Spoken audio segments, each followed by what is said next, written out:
transactions, please press 1. Like a boss. Oh yes, I keep the bank rolling. Like a boss. Sipping lean. The term evolution, it can mean very different things. So let's define terms here. It can mean a change over time, but I think in regards to biological evolution, it means a change in allele frequency in populations over time or over generations. Now, the type of microevolutionary variation where you get a change in the frequency of the expression of different traits is not really disputed. This type of evolution explains the survival of the fittest, but not the arrival of the fittest. This type of evolution, if you're looking at my slide here, explains the small scale variation, but not the major innovations, the major origin events, or major new forms of life. Now, universal common ancestry, aka pawns come to people evolution, I believe is what we're going to disagree on in regards to the change. Now, I think it's important that you articulate your opponent's position correctly. So the tree, it's that great branching tree where the branches at the top of the tree represent the major life forms we see all around us today, while the side branches may represent various forms of life that went extinct a while back, and the root or the trunk of the tree would represent that one-celled organism at the very base of the tree, very far back in biological history, from which all the various biological forms of life are thought to have evolved or morphed or changed from that one simple form. Now, the question is, and the issue here is that cause of change. I would say mutations are destruction, not construction. And mutations in natural selection lack significant creative powers. All new innovations, structures, body plans, and novel information cannot be the result of natural selection acting upon random variation and random mutations. Now, they'll say given enough time, you'll get that population of non-dogs to turn into a population of dogs, but there's not enough time to see it. Time is no help for bacteria to biologist evolution. We're going down, not up. I find this picture funny because they'll say a frog can turn into a prince through lots of time, through lots of evolutionary processes. You know, that's science. But a frog turning into a prince instantly from the kiss of a princess, that's apparently a fairy tale. I would say they're both fairy tales. Now, a big thing here would be genome degradation or genetic entropy.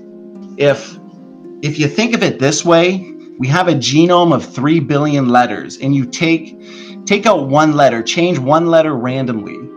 Will you have a huge fitness effect? It's going to have a tiny fitness effect. And in fact, it's like rust on a car. You can't see each rust event, but it's continuous and destructive. We have genomic degeneration on a personal level and on a population level. We pass old and new mutations on to our kids and grandkids. It's 100 new mutations per person, per generation, and nearly all non-neutral mutations are deleterious. We inherit a multitude of old mutations. Now, with this genome degradation, for numerous reasons, when it comes to rare beneficial mutations, they cannot sufficiently compensate for the relentless influx of deleterious mutations. No form of selection can stop genetic deterioration, or it can only slow it down through, say, natural selection. Now, problems not recognized by the neo-Darwinists is the limits of beneficial mutations. Natural selection is constrained by selection interference, and deleterious mutations are continuously pouring in faster than they can actually be removed. And based on what we know about the genome now, most mutations are not neutral, but are nearly neutral. Now, beneficials cannot keep up with deleterious mutations, and a lot of times you'll present examples, real-time examples of genome degradation, and they'll say, well, of course, that's inbreeding. You'd expect that, but inbreeding exposes the genetic mistakes within the genome, recessive mutations, right? Now, inbreeding, what it is it's like a sneak preview of where we are going genetically as a species. The reduced life expectancy of inbred children reflects the overall aging of the genome and reveals the hidden reservoir of genetic damage that has been accumulating. Now, the most important thing here is that genetic entropy is consistent with biblical creation. We're comparing models here. Genetic entropy is inconsistent with evolutionary theory, but consistent with the Bible, because the Bible records a time when people had extremely long lives. Now, when the lifespan of early biblical characters and their ages are actually compared, the biblical data clearly reveals an exponential decay curve. And this curve can only be described as biological. That means it must be concluded that the authors of Genesis either faithfully recorded an exponential decay of human lifespans, or they collaborated in fabricating the data using sophisticated mathematical modeling. And I find that hard to believe, because to fabricate this data would have required an advanced knowledge of mathematics, as well as a strong incentive to show exponential decay curve. So what is the most rational and logical conclusion given the empirical data? The data is real, and human life expectancy was once hundreds of years, but has progressively declined to current values. The most obvious and apparent explanation for such declining lifespans would be genetic degeneration due to mutation accumulation. Now, a lot of evolutionists will say, oh, genetic entropy has been refuted, but it has not. And when you look at rebuttals from evolutionists, whether it's Apologia, whether it's a certain blog on the internet, Letters to Creationists, when fighting this truth, what their rebuttal will be, they'll speak of the obvious. Beneficials do happen. Selection does happen. Adaptation does happen. No one's disagreeing with this. Anybody with a basic understanding of genetics understands and knows these things. The argument of genetic entropy, genome degradation, only begins after acknowledging these obvious things. So let's look at some of the objections to genetic entropy. A lot of time they'll spend, and I know Jackson, we spent a lot of time saying that John Sanford misrepresented the data, misrepresented Camorra, but this is a rabbit trail. If you're looking at the slide here, John Sanford shows a larger zone of no selection than does Camorra, because Camorra's analysis of the problem was oversimplified. The crucial issue is about defining the correct distribution of mutation effects. The vast majority of beneficials will be unselectable. Anybody can easily see that most mutations fall within the no selection zone, and that almost all of them are deleterious. So even with strong selection, the entire zone can only undergo degeneration. Now, they'll appeal to beneficial mutations. That's what it comes down to. But due to the influx of deleterious mutations, the rare occurrence of beneficial mutations cannot compensate for the information loss. Beneficial mutations are very rare. Even evolutionists agree to this. And near neutral mutations are continuously and consistently deleterious, just as you would expect with typographical errors in a text. Most beneficial mutations are too subtle to be selected for by natural selection. Gain versus net loss. Gene duplications are almost universally deleterious, and a few rare beneficial duplications cannot offset the many accumulating deleterious duplications, let alone all the other accumulating mutations. Evolution rescue devices, synergistic epistasis, mutation count mechanism, not biologically real, and simulations have disproven these rescue devices. Now, evidence for genomic degradation is everywhere. Lenski, he's revealing reductive evolution. His own data still reveals clear evidence of genetic degeneration.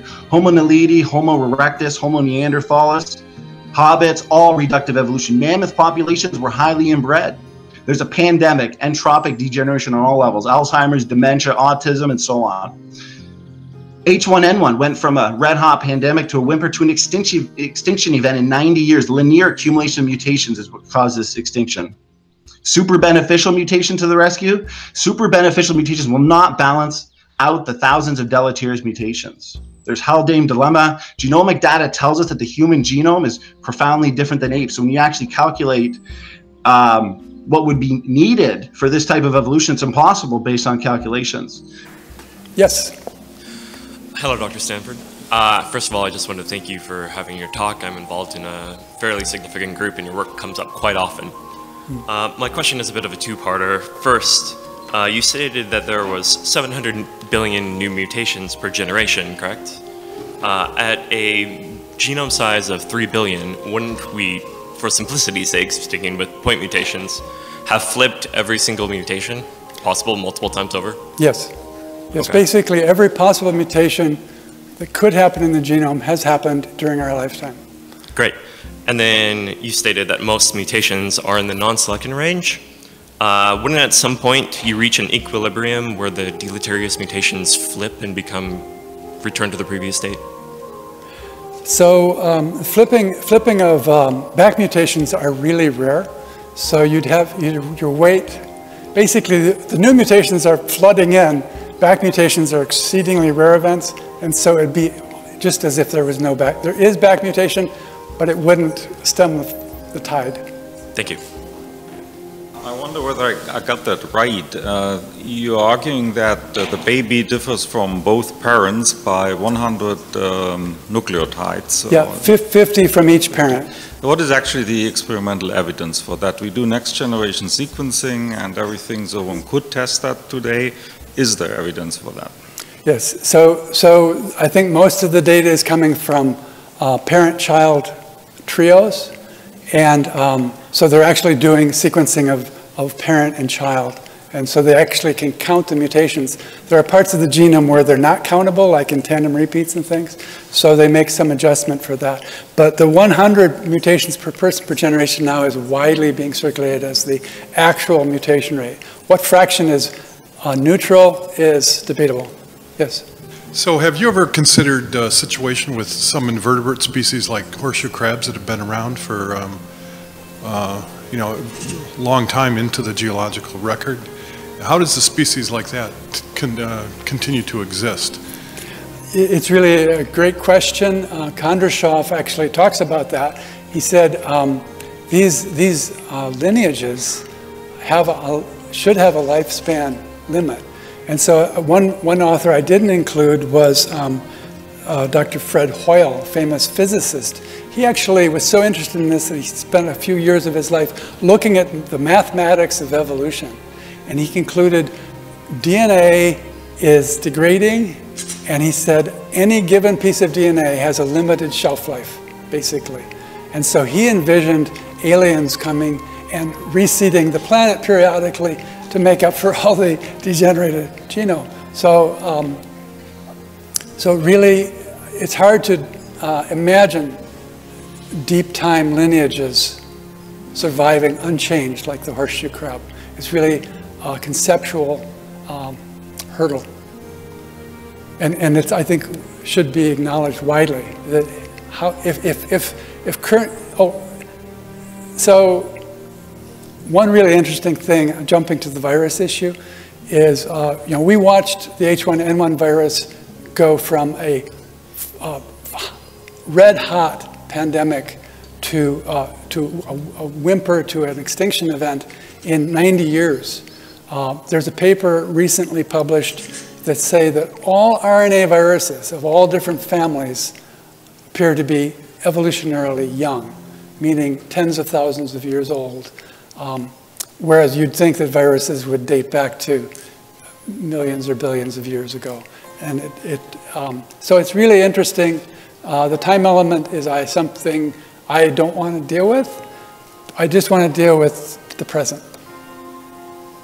I'm wondering what your starting point is, because you're talking about genetic degeneration in humans. What is the point where you're starting from? Like, what's the point where, I'm just curious, because you have a continuity of humans coming from some ancestor that we wouldn't consider human. What is the point that you're starting from which So the starting point, that's a good question.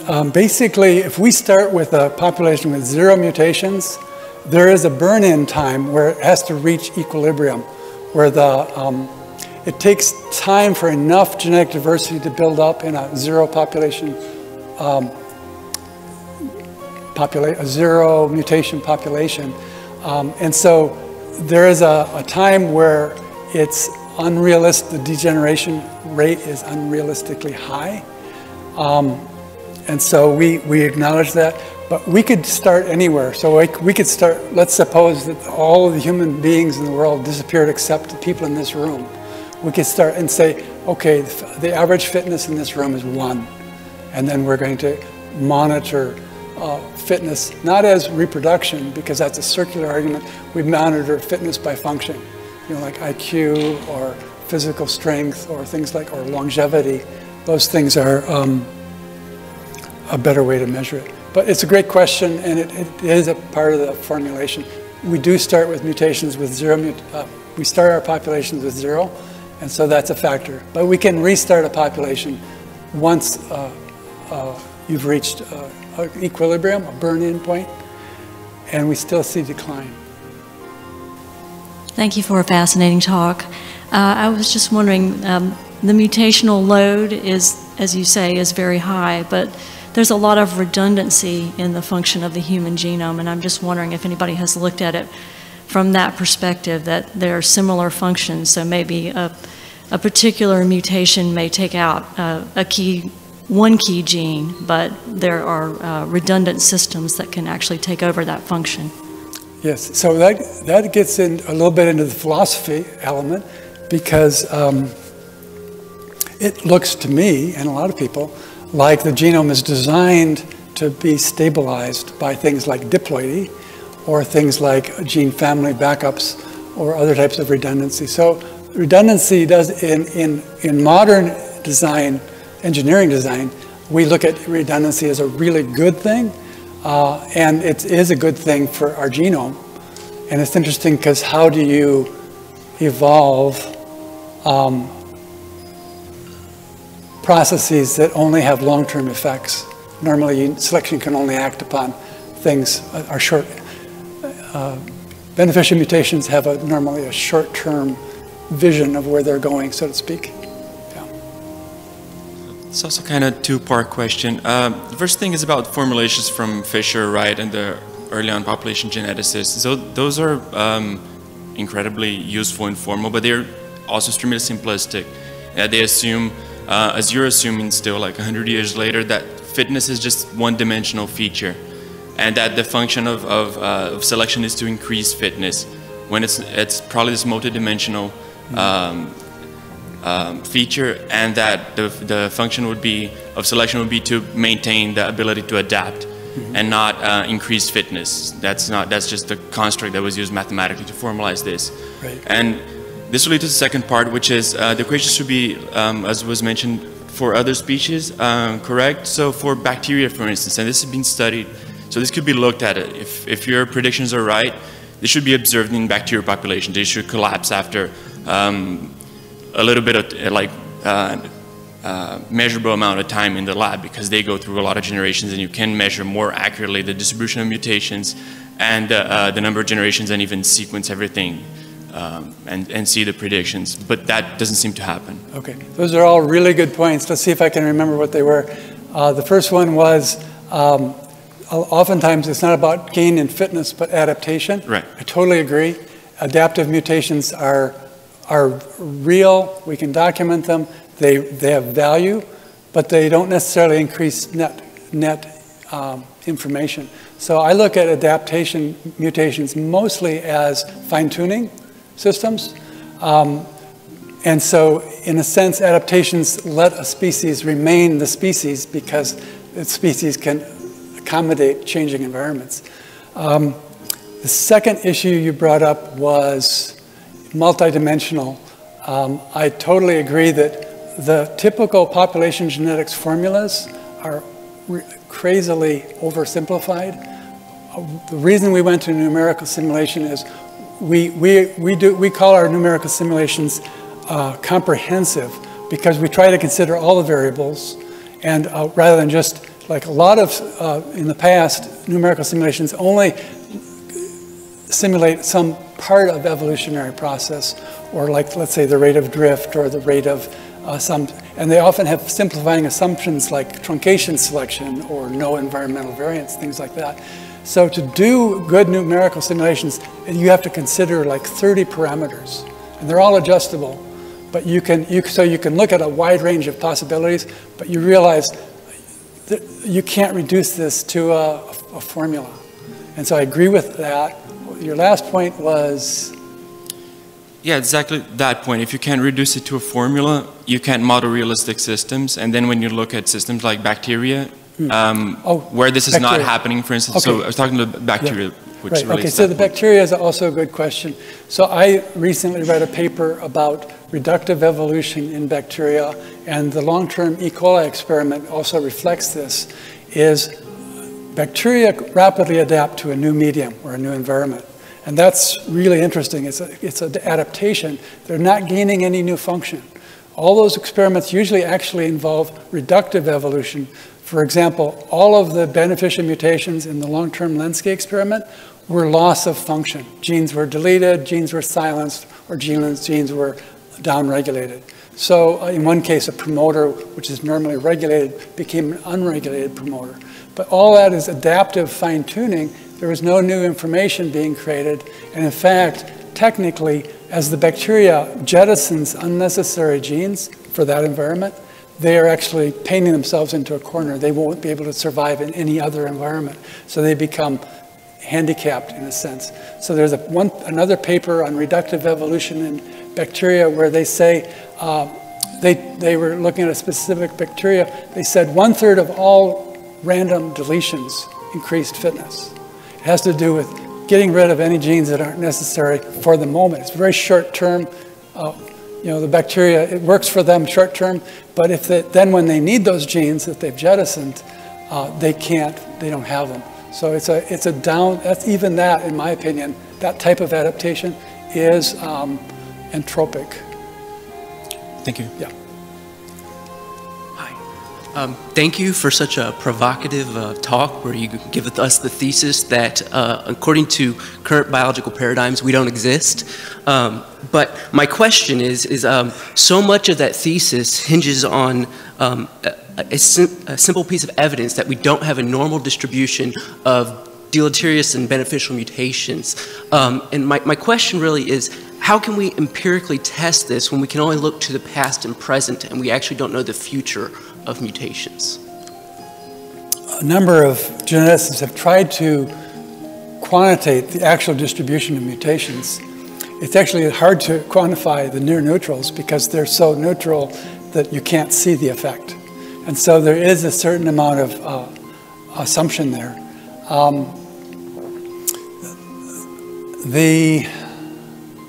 Let's see, lost my train of thought. Your question was, how can we know the distribution of mutations? Sure. And so Lenski's experiment is really interesting because they were periodically sequencing the population as it changed, they could actually determine exactly, and they could determine when mutations arose. They could see which mutations were beneficial. Only a tiny fraction were beneficial, and they were all reductive. So that's a quantitative thing. Also, we did a research on the influenza virus. So Rob Carter and I, turns out that over the last 70 years or so, medical people have been freezing influenza samples. And then all those samples through history were sequenced. So we have this historical sequence, kind of like the Lenski situation, but with influenza. And what we see is that, well, actually, let me just show a slide here.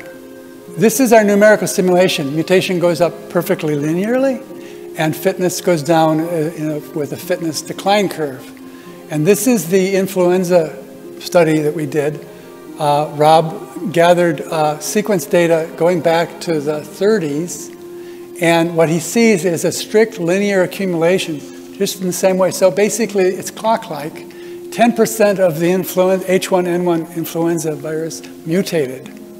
And so this is genetic entropy at work, and it's supported by other people who have been following H1N1's virulence, and they show that the decline since again records were being kept, or actually since the 1918 influenza, is that the virulence declined in the same type of way that that we see in our simulations, to the point where in 2009, that human version of H1N1, there's still H1N1 circulating that's swine flu, but H1N1 went extinct in 2009. So that's clearly indicating that this is not neutral or adaptive. This is genetic entropy at work in a biological system where we can measure what's going on. There were mutations, by the way. There was some adaptation. There were some beneficial mutations happening, but it wasn't enough to stop extinction. And these two other curves were two other influenza outbreaks, and they similarly underwent entropic decay. They didn't go extinct yet, but they're clearly headed that way. So we do have some biological data. At the end of the day, it comes down to testable predictions. If we look here at the actual experimental data, we can, when it comes to the DNA language, we have very little experimental data that can conclusively tell us what's functional and what's actually not functional. Now, if we go to the number of DNA differences and see what they show, not the pattern or the function, but how many differences actually separate, say, me from you, us from the primates, etc. Two compartments that we look at. We got the mitochondrial DNA and the nuclear DNA. Now, the nuclear DNA has less than 17,000 DNA letters, and we know that they're inherited maternally. Now, due to copying errors, we can actually compare two DNA sequences next to each other. So this is what's important in figuring out this model. The time scale, on the other hand, it comes in when we compare the number of DNA differences. Evolutionists, based on their worldview and their assumptions, would say that all DNA differences ultimately are the result of mutation, aka this process of mistakes, and that the number of differences between these two species, particularly at the mitochondrial level, is a product of the time scale, or when they last shared a common ancestor. Now, there's been many studies, over 15. Mutation rates in humans is approximately 1 to 5 or 8 generations. We need to make assumptions, though, as to when women reproduce, and therefore calculations, predictions are made. Now, what are the results?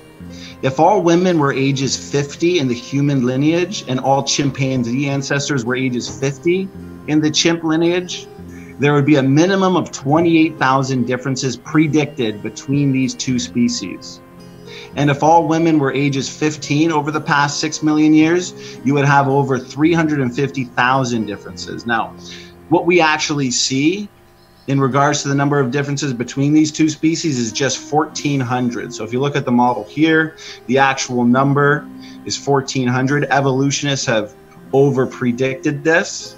The biblical creation has the testable and falsifiable predictions. Now, it's too close for comfort for evolutionists because, for example, this data here on the slide, it's not disputed by evolutionists, and yet this evidence is 100% consistent based on young Earth creation predictions under a literal interpretation of Genesis. The question for evolutionists is, why is the known genetic data so consistent with a biblical-based model? It's far too close for comfort for the evolutionists. Biblical Adam and Eve predictions, for example, low genetic diversity, 1 Y chromosome, the male with the ancestor, 1 mitochondrial DNA, female ancestor, and most genes actually come in 2 versions. Now, Noah's flood predictions, all people are closely related. There's only a few mitochondrial DNA lines, the 1 Y chromosome line, and evidence of rapid population growth. So when we look at genetics, bones found in the dirt, they're not inherited, traits are. Genetics confirms the biblical model. Now, it's widely known that human mitochondrial DNA differences divide into 3 major groups designated L, M, and N. You can see this in the graph that I have presented. These are the 3 major haplogroups. The history of humanity is in our genome. What we know about the mitochondrial DNA of humans fits the biblical-based model. The model explains the 3 haplogroups and the relative differences between pre- and post-flood humanity. Mitochondrial DNA is inherited, as I said earlier, exclusively from mothers. There were 3 young women on the ark who would have repopulated the earth after the flood 4,500 years ago. The fact that there are 3 major haplogroups of human mitochondrial DNA in the world is amazing confirmation of this model. Also very consistent is the Babel dispersion, where one would expect sudden formation of several variants in human mitochondrial DNA due to rapid separation and isolation of various groups of people. Now, on this tree and map of humanity, the three major haplogroups are actually joined by relatively short line segments, as you can see here, indicating that there is not much difference between them. This is consistent with the pre-flood world of only 10 generations, long ages being that there were little differences between them. These women came from a world where only a few generations had lived before them. And from these three major nodes emit dozens of mitochondrial DNA variants, each at a relatively greater distance than the three major haplogroups. Obviously, since Babel, there have been many generations accounting for the relatively larger distances between the dozens of mitochondrial variants we see today and the three major haplogroups from which they emerge. This is incredible and irrefutable. In a nutshell, looking here at the graph, short lines equal pre-flood times, long lines equal post-flood times. What about the subnodes? Well, this model makes testable predictions. That's the gold standard of science. If we come from these three nodes and the DNA differences are all a marker of time, what we are looking at here with the radiating out from the three nodes are post-flood times or the history of civilization. We should be able to read the history of civilization from this tree. Romans, Greeks, Persians, tips are individuals. Amazing work is actually currently being done on the transatlantic slave trade. Also, testable predictions have been made on the most divergent of African peoples, the Khoisan peoples. This is being made by creationists. Can evolutionists make testable predictions on this map of humanity, or just scoff? Now, evolutionist objections that I've seen, evolutionists will complain about where the actual tree is rooted. The tree is rooted on the L node. Evolutionists look at the data with their bias. Now, these criticizers, see if they'll give any justification for where they root their tree. Testable predictions, as I've shown and presented, flow from the placement of the root. Specifically, with respect to the mitochondrial DNA mutation rate in Africans. Where are the predictions from evolutionists? It comes down to the science. You have to pick a root and see if the predictions that flow from this choice actually work. Evolutionists, on the other hand, pick a point somewhere in the middle of the L root. Creationists have chosen the base of the L root as one of the wives of Noah's sons, with the bases of M and N as the wives of the other two sons. The rooting works because it leads to accurate predictions, and that's what empirical science is all about, and retrodictions, about the rate which mitochondrial DNA mutates. The evolutionists pick their root because this is where chimpanzee branches off. It's important to be able to articulate your opponent's position accurately.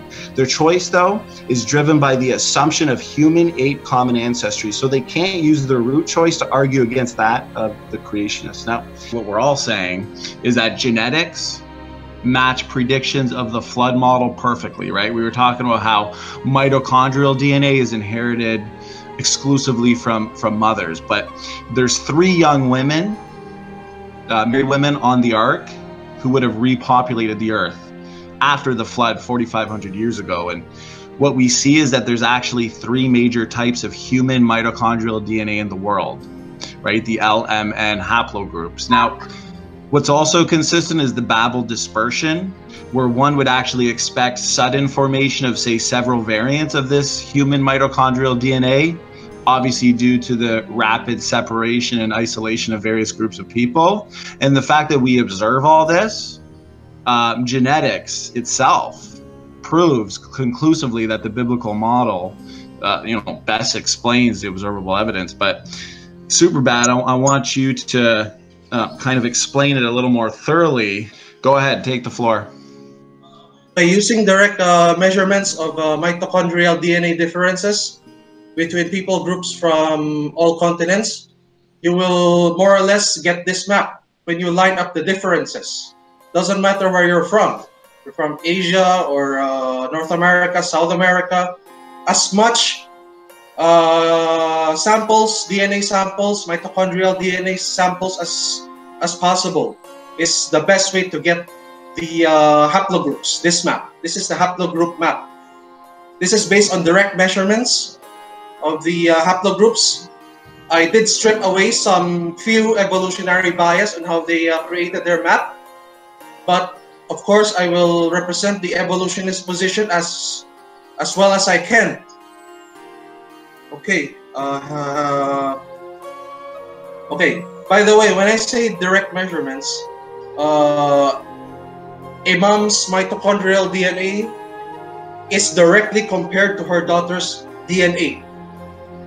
Okay, direct comparison, the number of differences, few or a lot. And usually when you compare DNA differences between you and your parent, it's few. But if you compare it with someone else from another part of the world, it would be huge. Okay? So, direct measurements. Because I know evolutionists do not do direct measurements. They use their evolutionary bias sometimes to integrate their measurements. And we do it, I do it using direct measurements. Okay. Hang on. Okay. When a mom's mitochondrial differences is directly compared to her daughter's DNA and someone else's from another part of the world, you can line them up. And when more and more people groups' mitochondrial DNA are gathered and being lined up, this map right here automatically comes out. It doesn't come out if you do not measure enough people's DNA. I forgot the exact figure, but if I'm not mistaken, you need at least 500 people to 1,000. This map here, I think, is 500 to 1,000. Sorry, I forgot the exact number. But when you do that to different people groups around the world, this map will always be like this, more or less. More or less, this is the pattern you get, the primary pattern using direct measurements. Okay, as you can see, there are 3 blue arrows. You guys see it? The 3 blue arrows?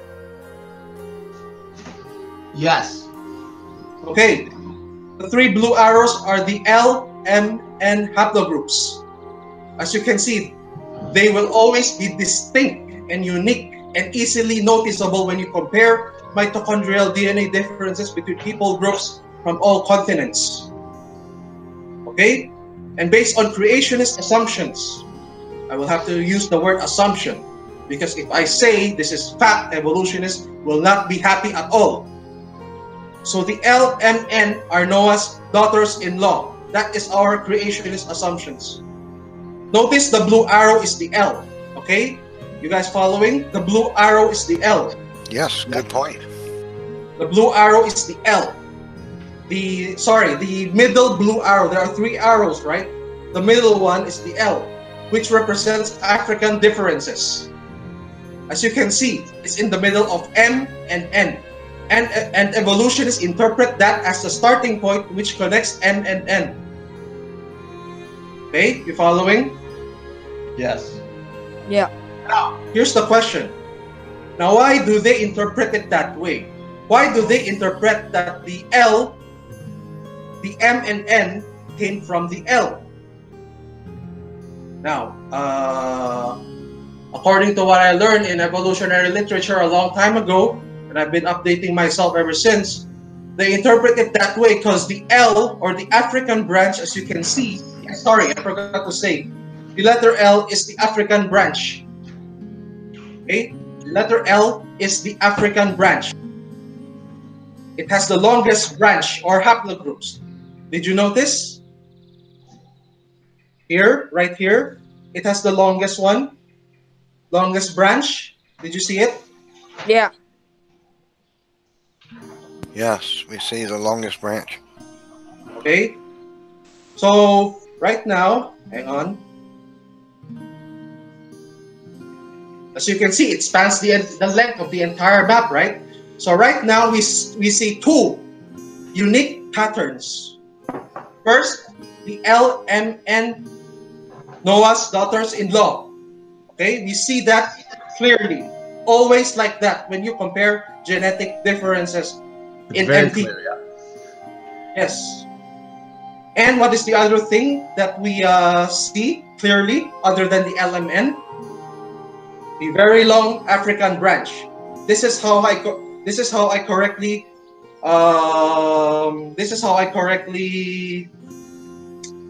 represent the evolutionary position. I will not just cut that African branch, because I am not as biased as evolutionists. So I represent them very well. That is, so we see two distinct groups, LMN here, African branch here. Okay, you following? Yes. Okay. Yeah.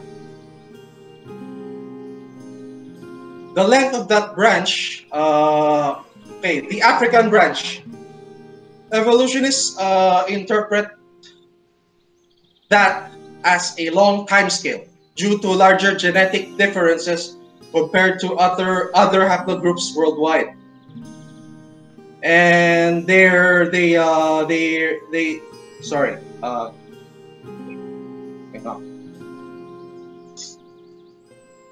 And yeah, and that's also their basis for creating their out of Africa scenario, because the branch, as you can see, is very long. It's different from the rest of the world, meaning more genetic differences and more time. That's their assumption. So the African branch, which is the longest branch, evolutionists interpret as their long time scale due to larger genetic differences compared to other haplogroups worldwide, and that was the basis why they create their out of Africa scenario. We all clearly see the LMN distinct as in unique. You can easily notice everything goes back to the LMNN. And we can also see the long African branch.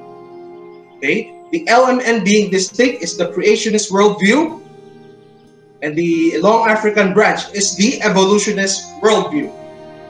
Understand? Yeah. Yes. Okay. So if you're gonna interpret it objectively, and I will not be biased, the evidence can go either way at this point. It's a battle over the same evidence, different interpretations. Evolutionists will not concede that, but they know it is because of their bias. And I am not biased.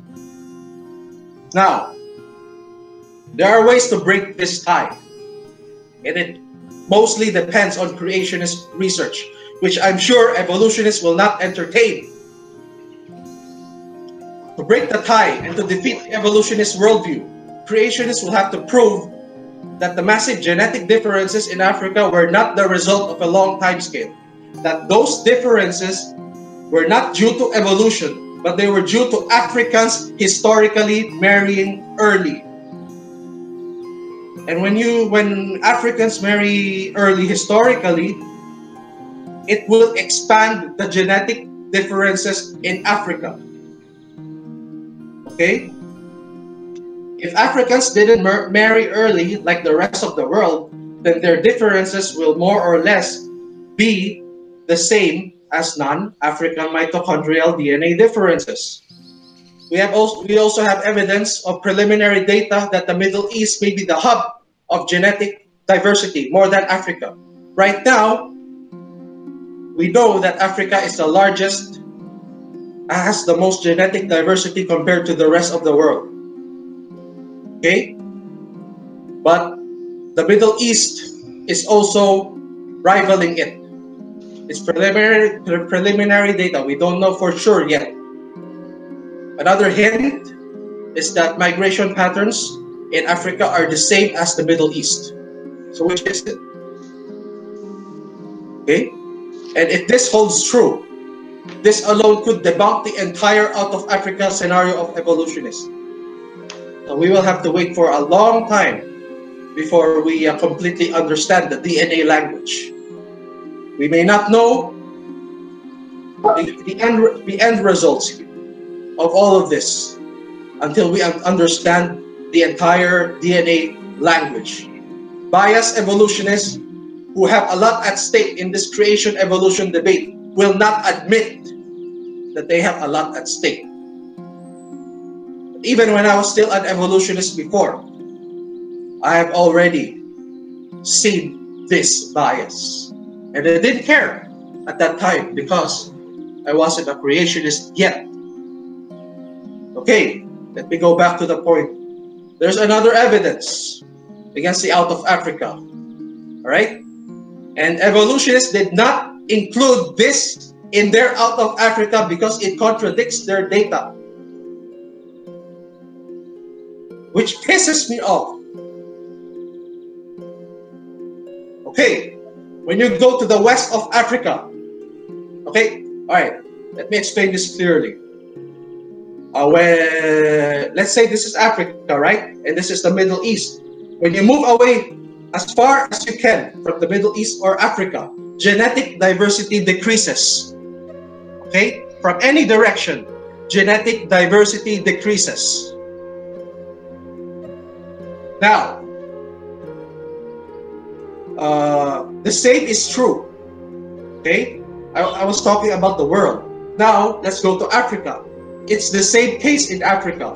When you go south of Africa, genetic diversity also decreases. Or the west of Africa, genetic diversity also decreases. So what is south of Africa? South of Africa are the L1, L2, L0s that CRISPR was referring to the other day. Now, if genetic,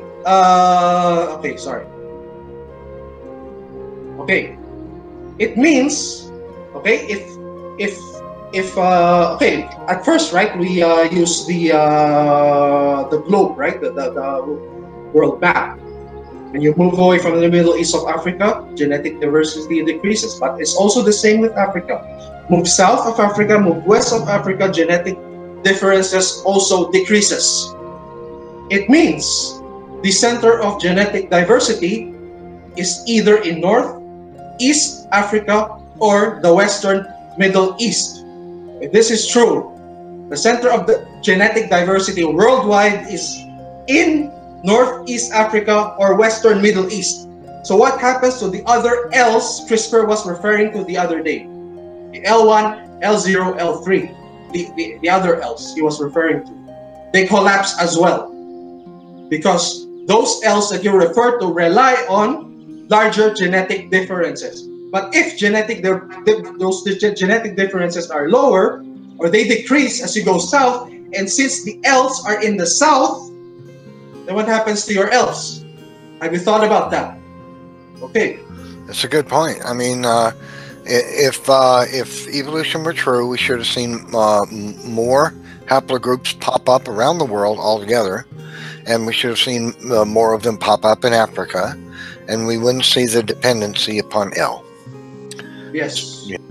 When genetic diversity decreases going south of Africa with the L0, L1, L2 thing, that jumbles the L's, reducing their diversity would remove the other L haplogroups. And when his haplogroups are removed, what happens? It leaves the L, M, and N alone. The rest are gone.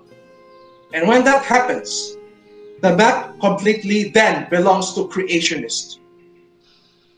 And you will have to use your rescuing device, whatever it is, evolutionists, that you have prepared for all contradictions in your theory.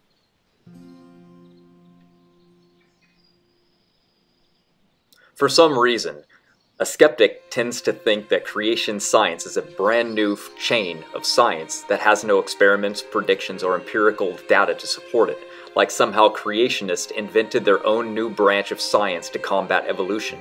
The skeptic only wants published peer-reviewed papers by their own scientists to back up the claim that we creationists are making. I'm okay with this, which is why in my work I rely so heavily on it. But these creationist pages won't even get looked at by an outsider for this single reason. Thus, I am making this video, using only a few citations throughout that might be creationism linked. This is why I find it also ironic that when a skeptic argues about the topic, when they say things like evolution only deals in biology, then they go on and use geology, paleontology, earth scientists, and more to strengthen their argument for evolution and to help them build their phylogenetic trees, saying to others, see how all fields of science help prove evolution? It's called conscience. But yet they get very upset when a creationist does the same thing. I'll never understand that. Darwin evolution is the main theme now. It is rooted into the scientific field where the goal is to find evidence for something that is not there, and to find results with a preconceived notion that the Earth is eons old and that life evolved from a single-celled organism. Anything that suggests otherwise is met with ridicule, aggression, or considered outright implausible. Let me show you the biased evolutionary assumptions that go along with it.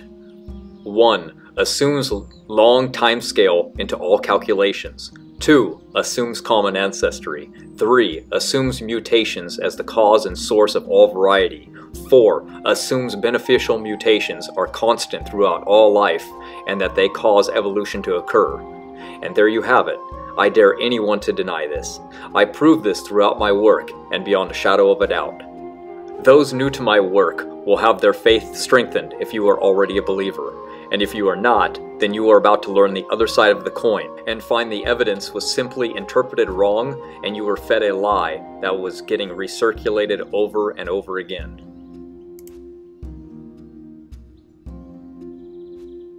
Atheists only use one thing to defend their belief that there is no God, and that is Darwinian evolution, using theory-oriented arguments and denying anything outside of that realm, even their own science, peer-reviewed, and professors if required. They think this is a battle between Darwinism and creationism, a war of belief systems. It is not. Science doesn't fight science, but evolutionary theory does. It is not open to objections or to criticism. Darwinism is biased to its core, hunting for evidence to make the fossil record accurate, and disregarding any evidence contrary to it. That's not science. Science doesn't care about if creation is real or evolution. It just is.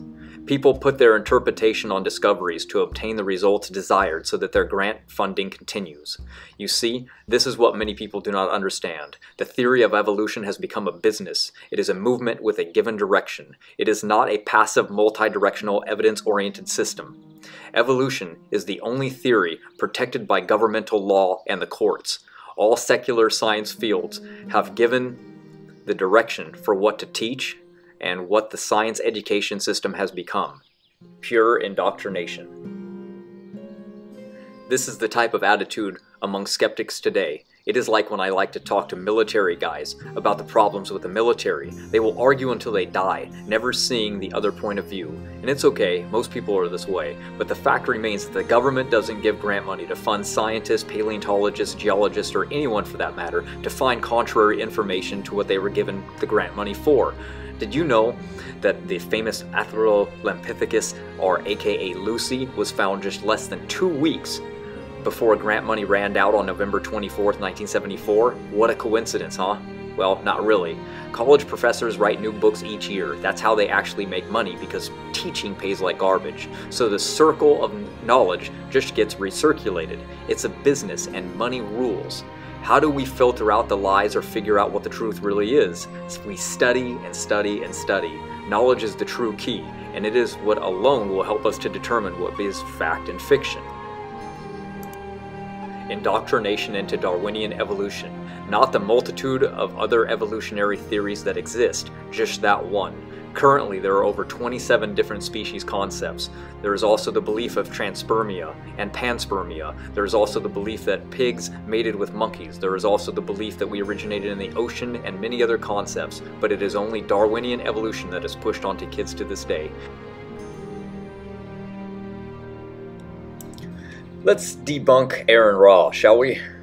We'll get into the Phylogeny challenge here in a moment. But let's start out with how Aaron Ra began his online venture, promoting atheism and attacking Christianity from the very beginning. It's been his goal since the start, from over 12 years ago. His first video, which has now 32,000 views, states with the title that God is not interested in technology. It's even the name of one of his first videos. Since that time, he has refined his debates to specifically target certain aspects of evolution and targeting specific topics of creation. He hunts for scientific support to push his agenda, thinking that somehow, if he can prove God doesn't exist, then it'll prove evolution to be true.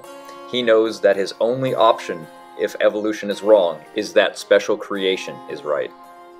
Aaron Ra states many outlandish things, so let's start with what he has said about man being formed out of some form of magic. That makes them somehow genetically or something different if they were truly created by God. Like somehow man needs to be made of some invisible internal magic to be made in God's image. He somehow imposes some mystical process that invokes his imagination of how he thinks God created man, and then says we need to prove him wrong. That's not how this works, buddy. That's a negative claim. It is an insinuation that God made man out of magic, so the burden of proof is actually on you. Besides, if Aaron cannot tell himself that humans are far different than every other animal just by visually looking at them, then he has some mental problems that no one can help. He simply looks at comparative anatomy, listens to taxonomy lectures, and looks at examples of clayed lines on paper to determine where humans should fit in, like most evolutionists do. He hates the Bible so much that he must prove it wrong. He quotes, "Humans are a product of common ancestry, not involvement of an evident designer. Yet here we are, humans, vastly different than any known animal or species in every way." While I would like to think and believe that Aaron is coming from a place of stupidity, there are some arguments he puts forward that cause me to think it's acting in malice. In reality, it's both. His last video, called Teach the Real Controversy, he had made a statement about evolution that it's both a fact and a theory. Wow. One doesn't have to get much dumber than that. But hey, he's a used car salesman trying to sell you his belief system. He will stoop to any level to make that happen, and to make others believe it. He is the exact opposite of a theist, trying to convert somebody. Unfortunately, his system leads the world in suicide rates, depression, medication intake, and school shootings. So basically, the phylogeny challenge is actually a hypothesis regarding the evolutionary descent of all life on Earth from a common ancestor, and that, to demonstrate the truth of this hypothesis, evolutionists must falsify the counter-hypothesis that we live in a created, designed universe. Therefore, the actual problem with the phylogeny challenge is misdirected at creationists. It should actually be directed at evolutionists, because it's their phylogenetic tree and their hypothesis. Cladistics was developed by and for evolutionists. It still fails to demonstrate evolution, let alone the biological reality that Aaron Raw tries to use it for. Evolution is still typically seen as the theoretical justification for using cladistics and paleontology, so the conclusion of evolution merely begs the question. Cladograms only demonstrate a nested hierarchy of biological characters. They tell us nothing about what produced the pattern. Evolutionary cladistics also depicts a simplistic view of biological change and fails to deal with pleiotropy within organisms. These problems were even recognized by evolutionists over 30 years ago, but their criticisms largely fell on deaf ears. Cladistics only acknowledges changes that arise due to a branching pattern, cladiogenesis, and thus homogenizes different types of morphological disparity, producing a biologically unrealistic situation. Ironically, this makes phyletic gradualists like Ernest Mayr, who coined the term cladistics, unwitting allies with us, creationists, because we too acknowledge different types of morphological disparity. The difference, of course, is that, in spite of the evidence, Mayr is convinced that large-scale morphological discontinuity can be bridged naturalistically, as we creationists are not. Nevertheless, this inability to differentiate between different types of biological disparity renders cladistics inadequate for recounting the history of biology. So in regard to evolutionist phylogenetic trees and cladistics, Aaron acknowledges what they have said, that they would violate their proposition at the points where they said that they would clip branches from your tree to plant different trees in their orchard, since Aaron is accurately reporting what they said, and has previously mentioned that the problem creationists have is that some, if not all, their clippings lead to a nested kind, i.e. kinds within kinds, which is why he believes we creationists can't answer the phylogeny challenge. But according to their own statements, including Aaron's, they would violate their own proposition, where they said that their various branches of the phylogenetic tree are actually different trees in their orchard. So, looking at this, which they have done in the past and said that they would do again, They can, will, and would separate two of their or more of their nested kinds into two or more separate trees in their orchard if they wanted, at which point he would cry bloody foul because they, the evolutionary scientists themselves, would have failed his challenge. To which the creationist would rightly respond, I was never bound to maintain your hypothetical relationships because your tree is constructed based on a fundamental proposition which I reject. Thus, the phylogeny challenge is only valid according to your terms. Because they've all described a division, they should be able to identify within the cladistic taxonomy, but we all know that these tree branches change all the time because inevitably if a scientist by using comparative anatomy puts something in one branch, it won't take long before a taxonomist moves it to another. Aaron Raw, your own challenge has rules that don't need to be followed. How is that a logical competition at all? It is not, because you can break and change your own rules at any time. This is Aaron Raw's phylogeny challenge, and everything he has done and said only reinforce this understanding by everything he has said verbally on camera and in writing. He will allow creationists to clip individual branches from your phylogenetic tree and plant them and these branches into their orchard, but if any particular clipping leads to a tree containing a nested kind, and the creationist attempts to clip this nesting off onto a new tree or attempts to graft a twig from somewhere else onto this tree or into a particular orchard, you will scream foul. Then claim that they have failed the challenge, like he did when Kent Hovind and Ken Ham, who were on public record as stating that they would not make any further clippings on a newly planted orchard tree beyond the clippings they made to separate the branch from your tree. I see right through your hypocritical scam challenge. Besides, if Aaron took a look at the fossil record in depth, he would notice a lack of dead branches one would expect to find if creationism were true. The fossil record simply shows that individual species came out of nowhere all at once, and that species have gone extinct. That's right, all 32 mammal orders appear abruptly and fully formed in the fossil record. If you want, stay tuned at the end, and I will show you complete stasis in the fossil record. What Aaron Raw doesn't tell you is that molecular phylogenetics focuses on model-based analysis, where variation in the data are measured against predictions of other models of sequence evolution. As you can see, it's model-building presumption using other model-based assumption, nothing more. Also regarding phylogeny, Aaron tries to prove that all life is connected by showing that any two organisms are related because it is a simple matter of testing the nuclear DNA of the nucleus for paternity and the mtDNA in cells for maternity, then looking for synonymous and neutral variants and markers of the genome codon for codon. What they don't have is the ability to see past their own bias, nor the logic to comprehend and see the obvious, and that how few variations there are internally, and that they should expect to see the same amino acids and gene in all life. But this means nothing. There is nothing special about seeing similarities in life when all life has a handful of requirements compared to the huge variety of all life that exists. How many different genetic similarities does one really expect out of all life on Earth? Of course it's going to have some similar patterns. It's absurd to think that it won't. There are almost as many varieties of moths as there are genes to diversify them. It's like saying I want to build a tree to show the common ancestry of all coins.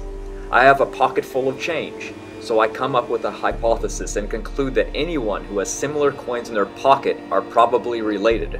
So I go ask my friends to show me the change in their pockets. I see some exactly like me, but others have different amounts in theirs, and some none at all. I conclude then that those who have the closest amount of change in their pockets are probably more related to me than those that don't. But why? Those coins can be in anybody's pockets, totally unrelated, or even found on the ground. So am I related to cement or carpet? No. How about a fountain? People throw coins in fountains all the time to make wishes. So rather than conclude the obvious that all coins can just be in people's pockets because they are required in life, I just presume that anyone with coins in their pocket are related because of it. This is what the evolutionists have done by trying to match a small number of basic requirements for life to exist and then calling it relation. Sure, it's related in the fact that genes and amino acids are required. To make anything more of it out of it than that is trying to make my theory about coins into the next scientific theory. This is what evolutionists have done by trying to match a small number of total genes and amino acids to a world that has over 7.7 million species of animals, 298,000 species of plants, 900,000 insects. So what would you expect in some similar patterns in different species of the 19,000 total genes and almost 10 million species of life on Earth? I would hope so. The creationist would say common designer, evolutionists say common ancestor, but in reality, the small amount of variation option should be seen throughout all life because it's obvious. The amount of variety doesn't have a choice, but to share a common basic required theme. So evolutionists try to make their case stronger by combining homology, taxonomy, genes, and anything they can to add strength to their illogical, false dichotomy fallacy that it is. It's like going back to my coin theory. I now have a link to prove connection. Now, to strengthen the theory, I say that all coins found in pockets show a branch. Coins found on the street are a different branch. Coins found in water are yet another. But all are tracked back to a common ancestor because I assume all coins are related because they're all round. Sorry, that's all wrong. All coins have a maker.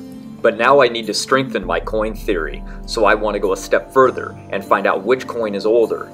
First, I noticed that pennies are everywhere, far outnumbering any other coin.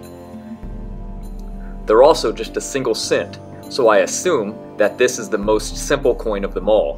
When I go looking, I notice that most coins of them are found in fountains, so I assume that this first came based on their simplicity that they must have originated in water. Dimes I see, but they're kind of rare.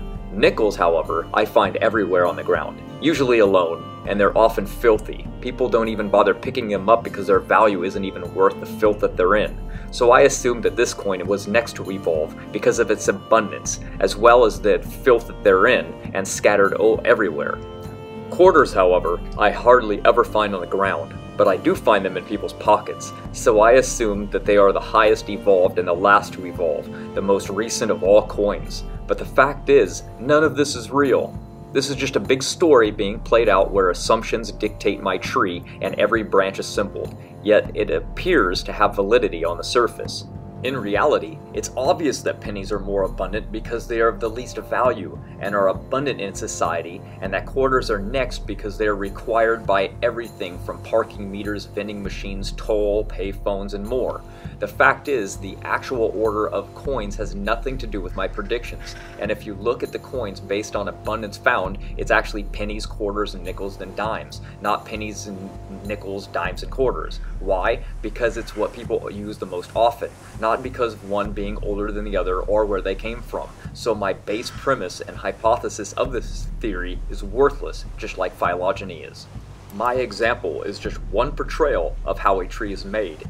These evolutionists and Aaron Raw are trying to strengthen their argument and prove there is validity in these phylogenetic trees by using a combination of nucleotide variation between species and individuals, also linking cladistic taxonomy and other things like physical similarities known as homology as well. But it's just ridiculous, and why it's failing so hard. These tree branches change all the time because inevitably somebody moves one to the next, over and back and forth. This just shows the retardation of the entire program he has designed. Now imagine if all the different fields of science actually had their input into helping build these trees. It would be a disaster. Let me give you an example of how much more of a mess it would be if all these branches of science took their part in building these phylogeny trees.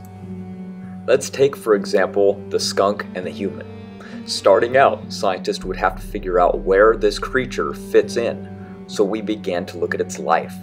We have similar solitary lives until we find a mate, and so do skunks. So scientists would toss us into a related tree branch on the phylogenetic tree.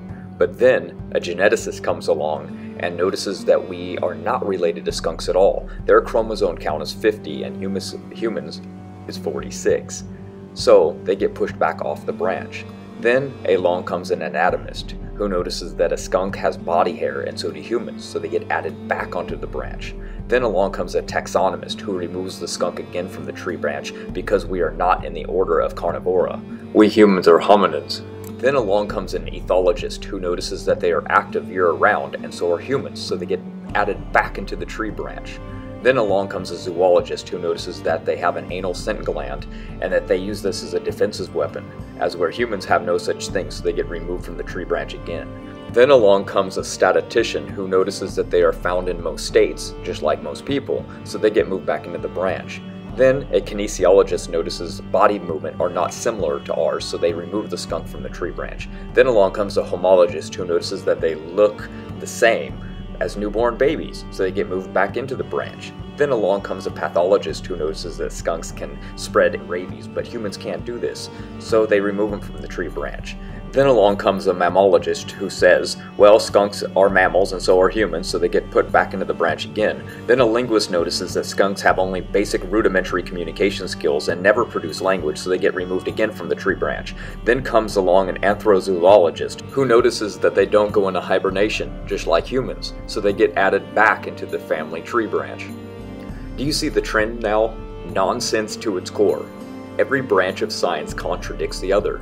Even the most up-to-date college books that exist today, which teach evolution, have failed miserably at this endeavor as well. Evolution 101 has 49 Tree of Life drawings in the book. Not a single tree, 0%, includes the name of a single common ancestor. Even the book Tree Thinking, An Introduction into Phylogeny Biology, pushes the envelope even further, arguing that our knowledge of molecular process is not good enough to definitely rule out independent origins. So as a creationist, I would like to say thank you for being honest and open. This is another problem they have. All known molecular data from modern species will not be able to resolve relationships going back to a common ancestor. There is too much noise and not enough signal at the branch length. Phylogenetic trees at the extreme base of the tree are not resolvable, nor ever will be. If you ever see one represented, it is a total fabrication. The boundaries of information to code for the genes that are selected for are only found in subsequent generations. It cannot code for anything else that wasn't already there. Thus, the evolutionist must invoke mutations for all evolution from soup to man to occur. We know this is pure faith, with not a single observable study ever done or witnessed. Because no field of science can agree with one another to build an accurate phylogenetic tree, it proves they are pure fabrication and myth. They use an inferior method to build these phylogenetic trees in the first place. They used a program called PAUP, which has been written to determine evolutionary relationships. However, the program gave different results when you enter the data in different order. The answer was dependent on the order the data was entered into the computer. PAUP is still used to build trees really fast, but at least now they got called on their BS and they use another method now, but still use this PAUP system in order to build these early stages of their trees. That's not science at all. It's pure speculation topped with bias ideology from indoctrination. These are all lies. Aaron Raw does not know the facts because he doesn't look through a microscope. He looks at lines on a paper from a book written and drawn by somebody else and focuses on trying to learn the animal kingdom, class, order, family, genus names of them all so that he sounds smart when he says them out loud to his audience. It all sounds spectacular and amazing and as though he's very intelligent. And I know why. You want to sound credible, and because we both know you're not a real scientist, you have to sound the part instead. But anybody can do this. I can talk over everyone's head as well, Aaron, but does that help anybody? No, it's an ego trip. Doctors oftentimes do it to make themselves look a lot smarter so that the patient doesn't question what they're saying either. It's all just about perception for Aaron, and when you break the surface, he knows nothing. Ask yourself honestly, why do biology textbooks define homology as similarity due to common ancestry, then claim that it's evidence for common ancestry? This is a circular argument, obviously. One thing stands out to me clearly, that everything about Aaron Raw's phylogeny challenge is based on a fallacy. It begins with the presumption that everything has a common ancestor. Without that assumption, the rest falls apart. The Green Mile analogy is perfect. When they saw John Coffey with 2 dead girls and assumed his guilt without looking further into the crime. Confirmation bias fueled by racism is why they didn't investigate. They jumped to the evidence that supported their preconceived notion and ignored the evidence that could be contrary to their claim. Your challenge is just another typical example, an attempt to classify us with a common ancestor and on all life. which supposedly evolved roughly 2 billion years ago. This ridiculous 3-domain system has only existed as lines on papers, using lies mixed with truth as well, like all good lies do. It tells you that you are something which has multiple meanings, that you are an eukaryote, which by definition, organisms who have cells in the nucleus enclosed with the membranes. Yet, by accepting this basic definition of truth, you have also secretly admitted to being classified along with animals, fungi, and the slime kingdom as well. Why? Because they are also match that definition. So, you are related to cement, because it is also made of atoms, and so are you. That's the kind of rationale and logic Aaron is trying to use. It's a circular reasoning argument. Like, all eukaryotes are of a common ancestor. Pine trees and elephants are eukaryotes. Therefore, pine trees and elephants are of a common ancestry. That's like saying, all men are bad. Gandhi and Tesla were men. Therefore, Gandhi and Tesla were bad men. So you see this reasoning? Fallacious, ridiculous.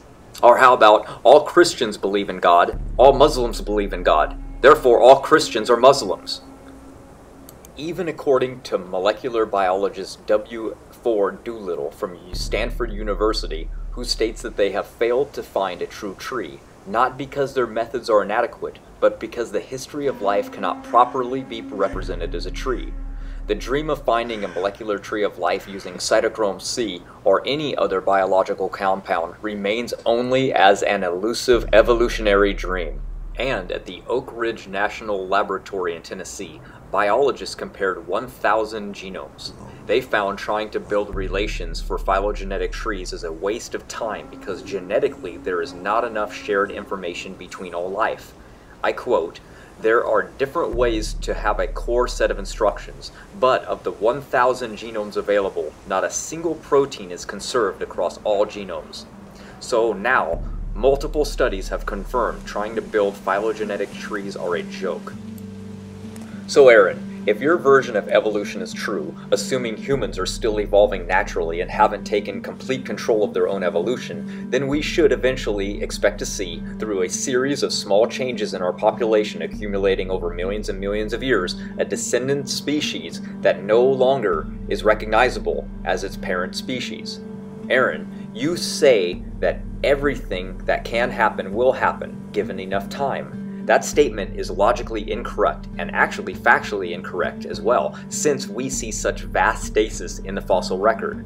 Out of all things Aaron says in his videos, that one is a proven fake, false statement, regardless of one world's view. Evolutionists have to believe that if you start out with a particular species, a particular population, and give it millions of years, that population, depending on the environment and other factors, will eventually speciate so many times that it will eventually establish complete new populations that are no longer morphologically recognizable as the original species, like they have done with the whale evolutionary charts. They have to believe this, otherwise how could life first have evolved into the variety of all life that we see today? Thus, if you trace present-day man far enough into the future, eventually some human alive today will have a descendant who is morphologically vastly different from him or her today. This must have occurred in the past according to your theory, or else humans could not possibly have descended from whatever creatures they first emerged from your mythical primordial soup. And you have to at least potentially be able to witness it from this day forward, or else your theory is invalid. Your phylogenetic tree represents a proposal of how the process occurred in the past. Since we creationists deny that that process will occur as you believe it will in the future, we have no reason to accept or be bound by your proposal for how long it occurred in the past. Thus, your phylogenetic challenge is and always will remain a bogus challenge, which creationists can simply shrug off because it is not directly for us. It's for you, evolutionists.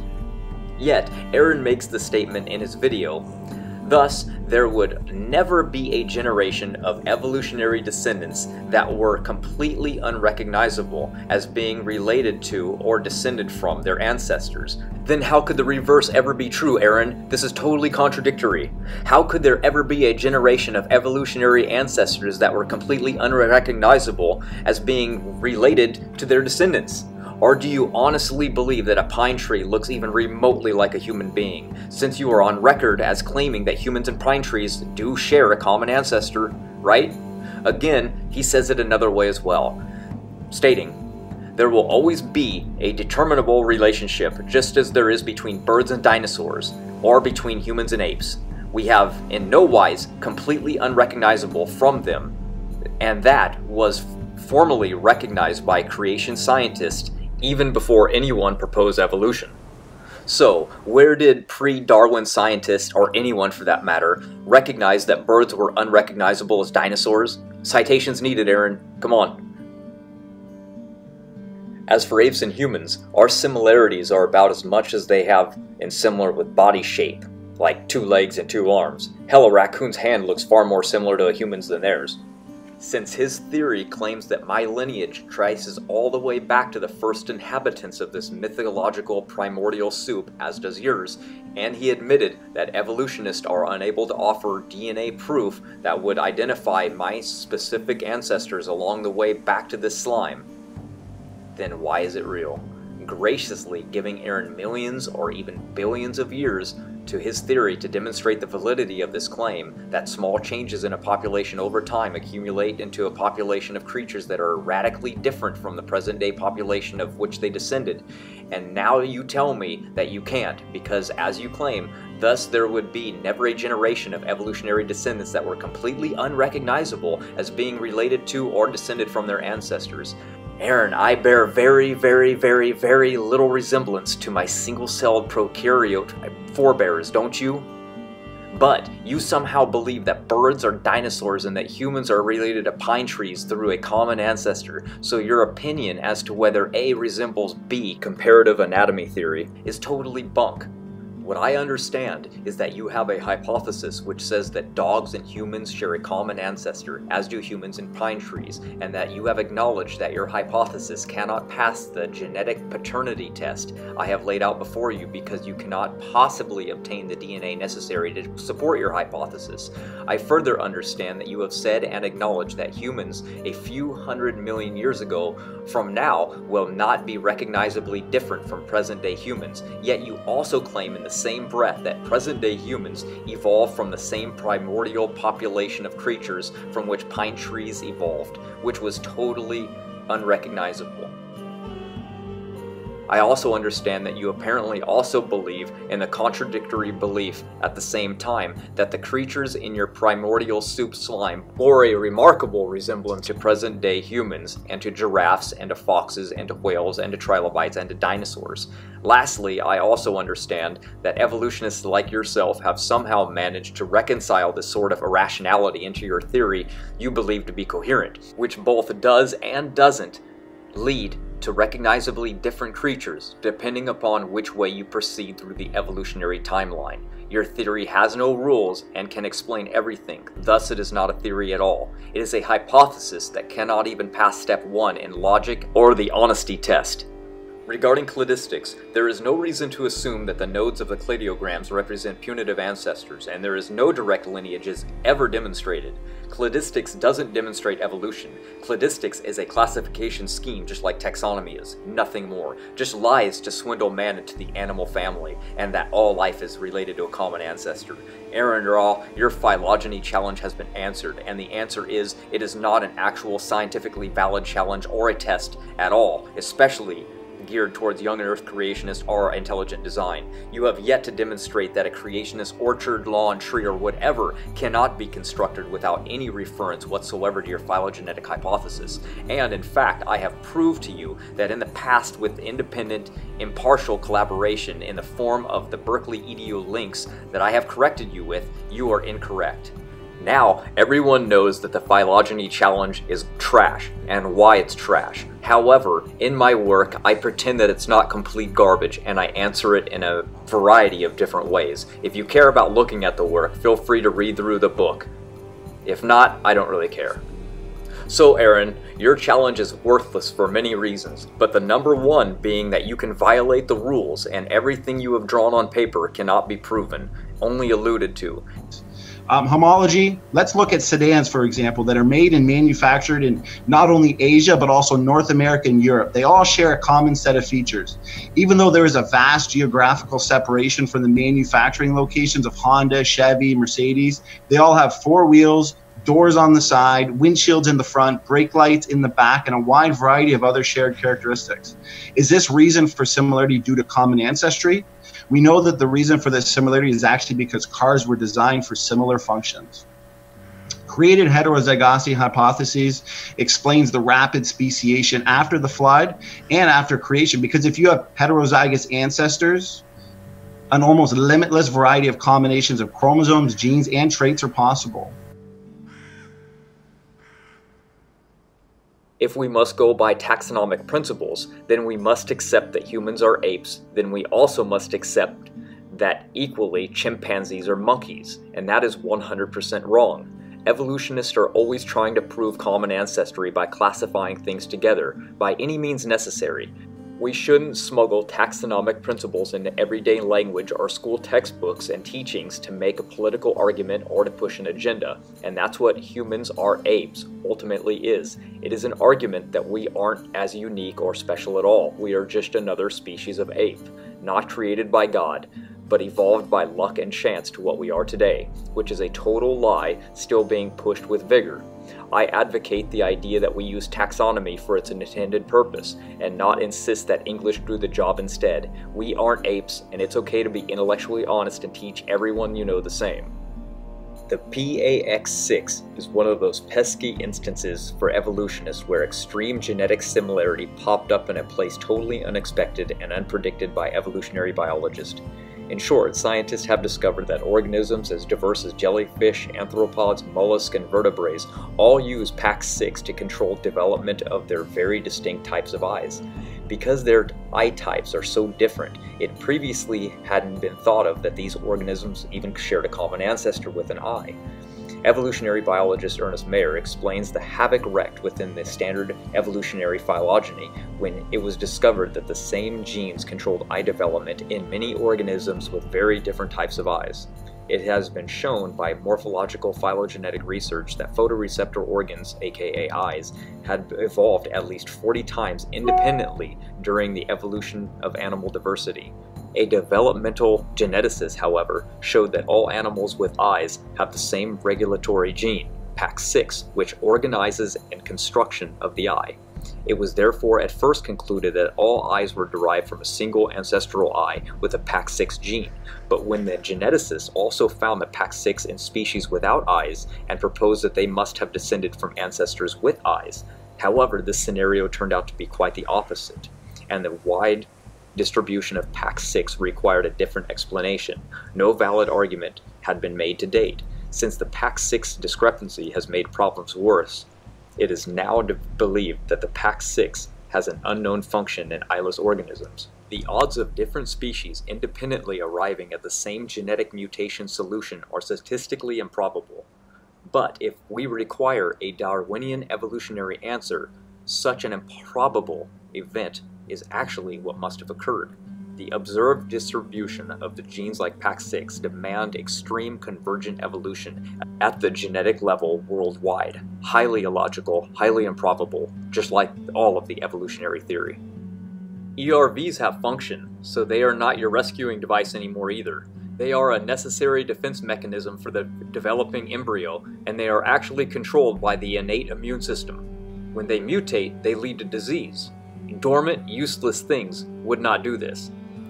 It has been discovered that ERVs aid transcription in 1/5 of the human genome. They are even found that ERVs are vital to the gene P53, which is a master gene regulator. P53 has been crowned guardian of the genome. Ask yourself, why does Aaron Raw like to debate Kent Hovind? Listen to what Aaron Raw himself says. You're an easy defeat because you don't know anything. Now pretend that you like to debate people, and that's what your online presence is all about. Would you really like to debate somebody that you can just walk all over? Does that make any sense at all? Of course not. Epigenetic tags, when you hear about people saying there's such thing as beneficial mutations and we need them and that's how we evolved, and they bring up the lactose mutation and the increase in bone density and the HIV-1 immunity and then the L. Milano, these are all epigenetic regulations. These are not mutations. And so now that we've been unraveling the sequences of epigenetics for the last 6 years really, really well, they've actually completely eradicated the beneficial mutation theory. So basically what I want to do is get into the problems that people are having with the concept, and that would be, kind of explaining epigenetics. So basically, epigenetic inheritance is this new unconventional way of looking at genetics. Up until now, mutations were considered the only thing that could be either positive or negative in regards to fitness, because without mutations, evolution can't occur. So this is where epigenetic comes from, and it goes against basically the idea that inheritance only happens through genetic mutations, or the DNA code passes on to the parent from offspring. This means that a parent's experiences in the form of epigenetic tags can be passed down to future generations. So circadian rhythm, diet, stress, environment, all of these switches, for example, like rats, they took rats and they put them in an aquarium and they switched the lights on for 3 hours and off for 3 hours. And they kept doing this for years. And eventually those rats adapted to this light cycle. So when they had offspring, those children now would fall asleep every 3 hours and every 3 hours, just like the parents were doing, even if the lights were not being turned on or off for every 3 hours. Sometimes it was inherited, other times it was not. And then after a couple generations of lights being back to 24 hours, the rats just essentially gave up on that and they went back to being a 24-hour cycle. So it wasn't a permanent thing. It wasn't a mutation that caused this. So epigenetics is the study of where factors influence a gene and how and when the gene is expressed. Regarding like the Sherpas of the high altitude people of the Nepal, the mainstream thought is that a single 1-point mutation led to a better adaptation for the high altitudes of the Tibetan people. But modern science has revealed that the epigenetic mechanisms are also behind this adaptation. It's not a beneficial mutation. You can read a peer-reviewed paper on this, on the epigenetic signatures of the high altitude adaptation of the Tibetan population. So basically, these epigenetic regulators affect how individuals develop.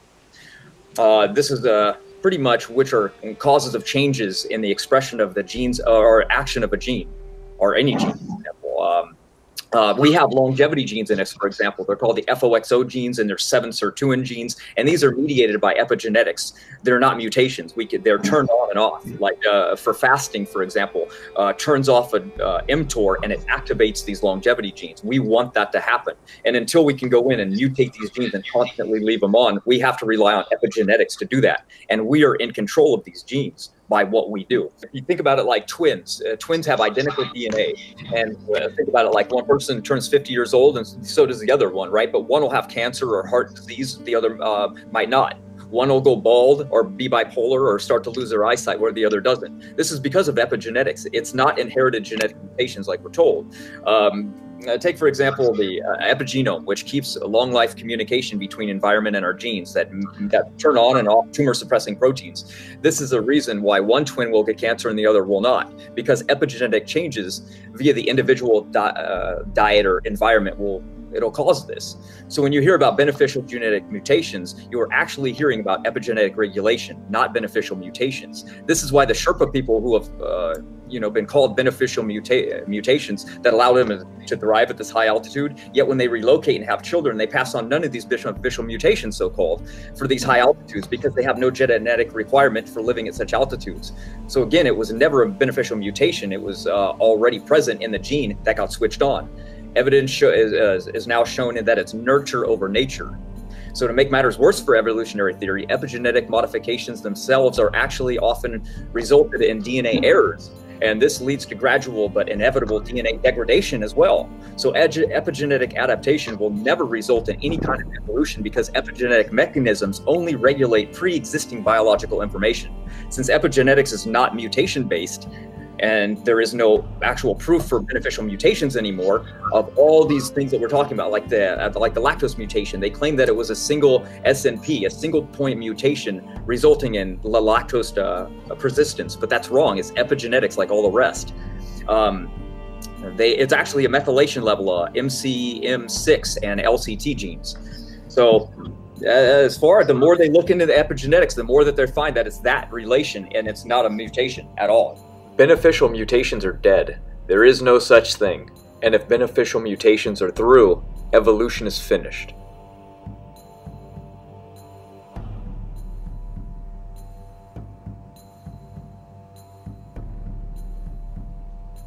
Renowned evolutionist Dan Graer is on record stating that if ENCODE is right, then evolution is wrong.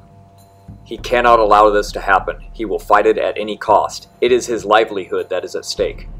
Then along comes an angry anti-theist named Larry Moran, who is notorious for debating creationists. He states that junk DNA could be anywhere between 10 and 25% functional. Now okay, let's go with the low number, shall we? If we accept Larry Moran's 10% genome functional figure, that would imply on an order of magnitude of 10 mutations per individual per generation. That creates a mutational load, a figure 10 times more than the limit articulated by Mueller, Graer, and even Moran himself. You guys see, even their own criteria, much less ENCODE's figures, they have falsified their own claims. One could say, if Moran is right, 10% functional, then evolution is wrong. Didn't anyone catch that Moran's own estimate would also be beyond what Graer says is tolerable? Even according to their own theory, for around 10 deleterious mutations per generation, each couple need to bear on an order of 1 out of 22,000 kids just to have one that is deleterious mutation free. And we know that genetic degradation is an observable fact today. It can be ignored or rationalized away with excuses, but that is all. The Human Genetic Mutation Database, which maintains a database of disease-causing genetic mutations in human DNA at population levels, lists that over 3 months, more than 6,000 new harmful genetic mutations were registered, which is an annual growth of over 24,000. So do the simple math, guys. With only 4 known beneficial human mutations found in the last 12 years, that's an average of finding 1 beneficial mutation every 4 years. The math is getting extremely lopsided against evolution. This is 96,000 deleterious mutations to every 1 beneficial mutation every 4 years. And if you actually look in depth at these beneficial mutations found, they all prior to this new mutation had more than 1 function, which then reduced to boost a single effect out of necessity for health implications. This is called escape from adaptive conflict, and this is not as beneficial as you think it is, and it definitely won't lead to bacteria slowly mutating into a human or any other higher forms of life. Now, let's look at the actual, observable, testable genetic diversity, shall we? Here are some reasons to believe that the simple models are actually not accurate at all. In 1957, a single pair of mouflon sheep were left on one of the Phylogeny Islands near the Atlantic Circle. In the beginning of the 1970s, the number had grown to 100 individuals and peaked at 700 sheep in 1977. Given that the population began with only 2 individuals, the flounder effect, the researchers expected low genetic diversity, measured by heterozygosity. In 2007, the genetic diversity of the ancestors of those sheep was tested and found to be at least 4 times greater than the simple mathematical models predicted. In other words, the models underestimated the genetic diversity of the actual population because they had based all of their models of a preconceived notion that evolution was true. Take away the assumption and you were left with the facts. Other tests of these simplified mathematical models have failed as well. A small population of white-tailed deer introduced into Finland were tested for their genetic diversity in 2012 and again found to have much more diversity than expected based on their simple models. 3 more studies indicating that when direct genetic diversity was measured for animal populations on the verge of extinction, it was much greater than expected, based on predictions derived from the mathematical models.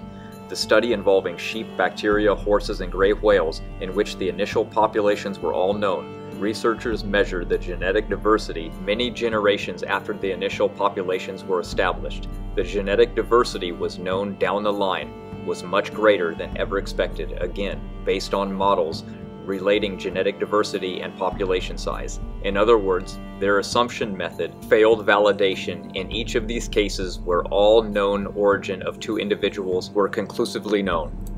If these same models were used to estimate the effective sizes of the ancestral population from the measured genetic diversity at any point in time, they would have overestimated the original population sizes as much larger than 2 individuals. This is exactly what has happened with the assumption that mtDNA Eve and Y chromosome Adam were just 2 of many. In other words, all models underestimated the genetic diversity of the actual population.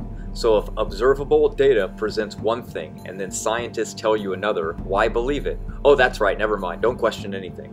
Even though the genetic data traces humanity's origin back to a single woman and a single man, evolutionary biologists are quick to assert that mitochondrial Eve and Y chromosomal Adam were not the first humans, directly ignoring the facts and data. They rather invent stories and give rescuing devices to save their dying theory. According to them, they say many Eves and many Adams existed. Accordingly, mitochondrial Eve and Y chromosome Adam were just the lucky ones who the genetic material just happened to survive, ignoring all odds. Come on guys, use logic here.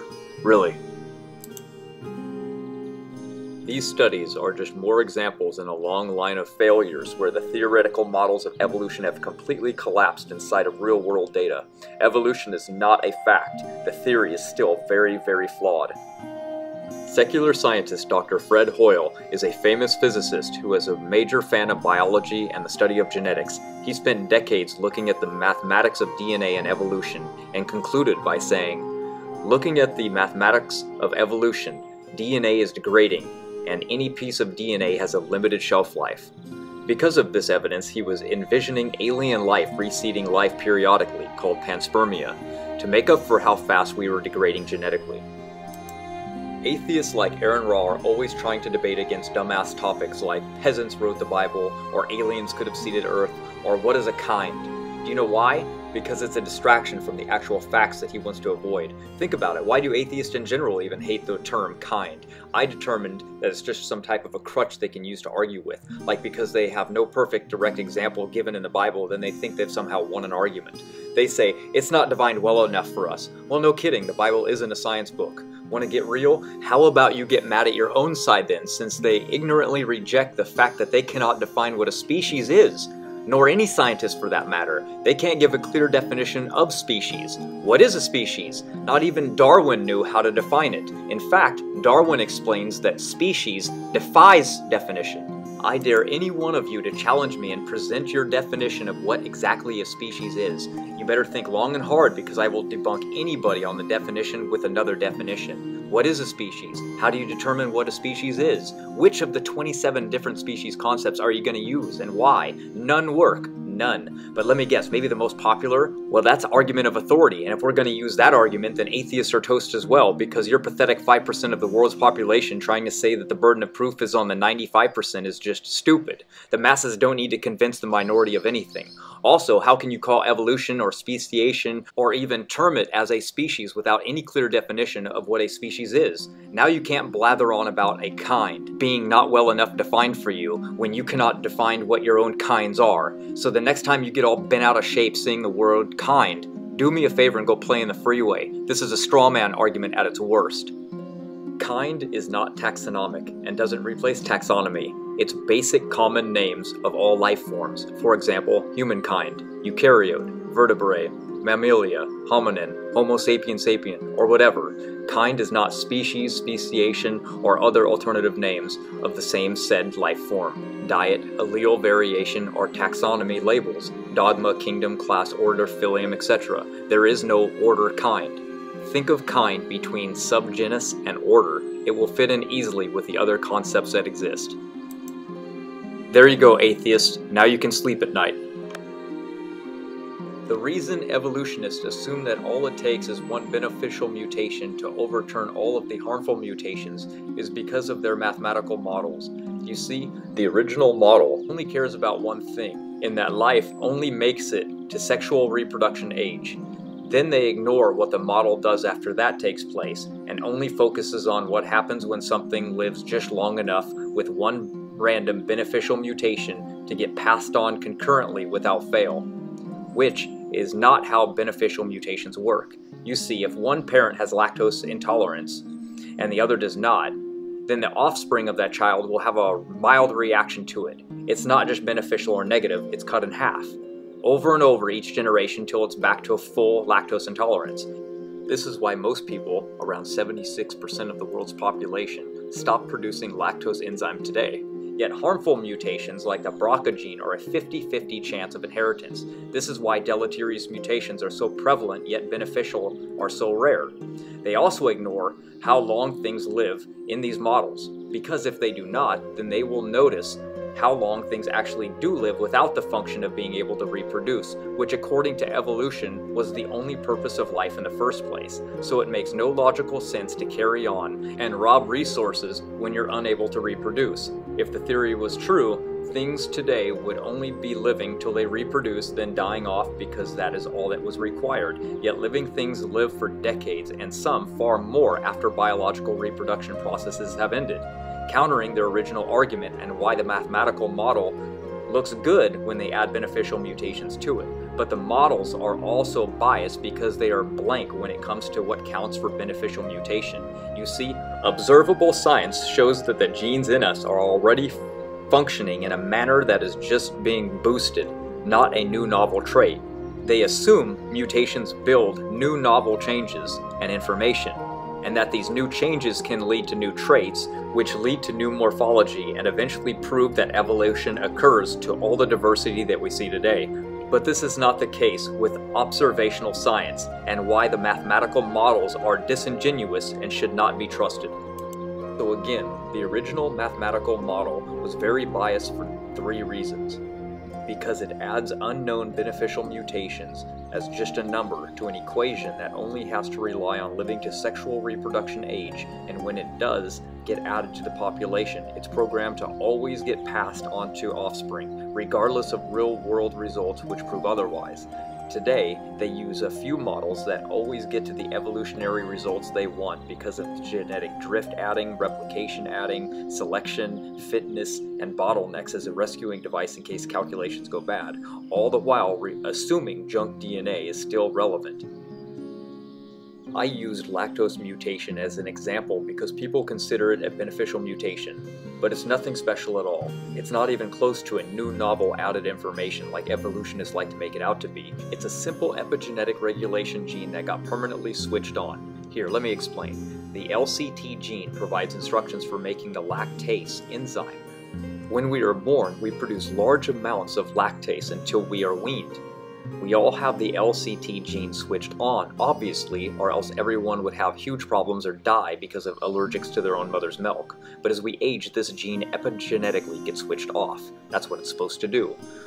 All that happened was epigenetics allowed this gene to stay turned on. So now some people are able to digest milk in adulthood and not have lactose intolerance. Since milk is pretty shitty for the human body anyway, after adolescence, I struggle to see why people consider this a beneficial mutation anyway, as milk is not a requirement nutrient for the body after weaning anyway. As a matter of fact, it appears to be the exact opposite of a health food, considering it may contribute to type 1 diabetes and insulin dependency, heart disease, inflammation, increased risk of leukemia, eczema, infant colic, dermatitis, Rett syndrome. Dairy has proteins in it that produce neuron-specific antigens in kids with autism. It's caused with current canker sores to be worsened, which is a type of ulcer. There's a huge connection between dairy consumption and multiple sclerosis.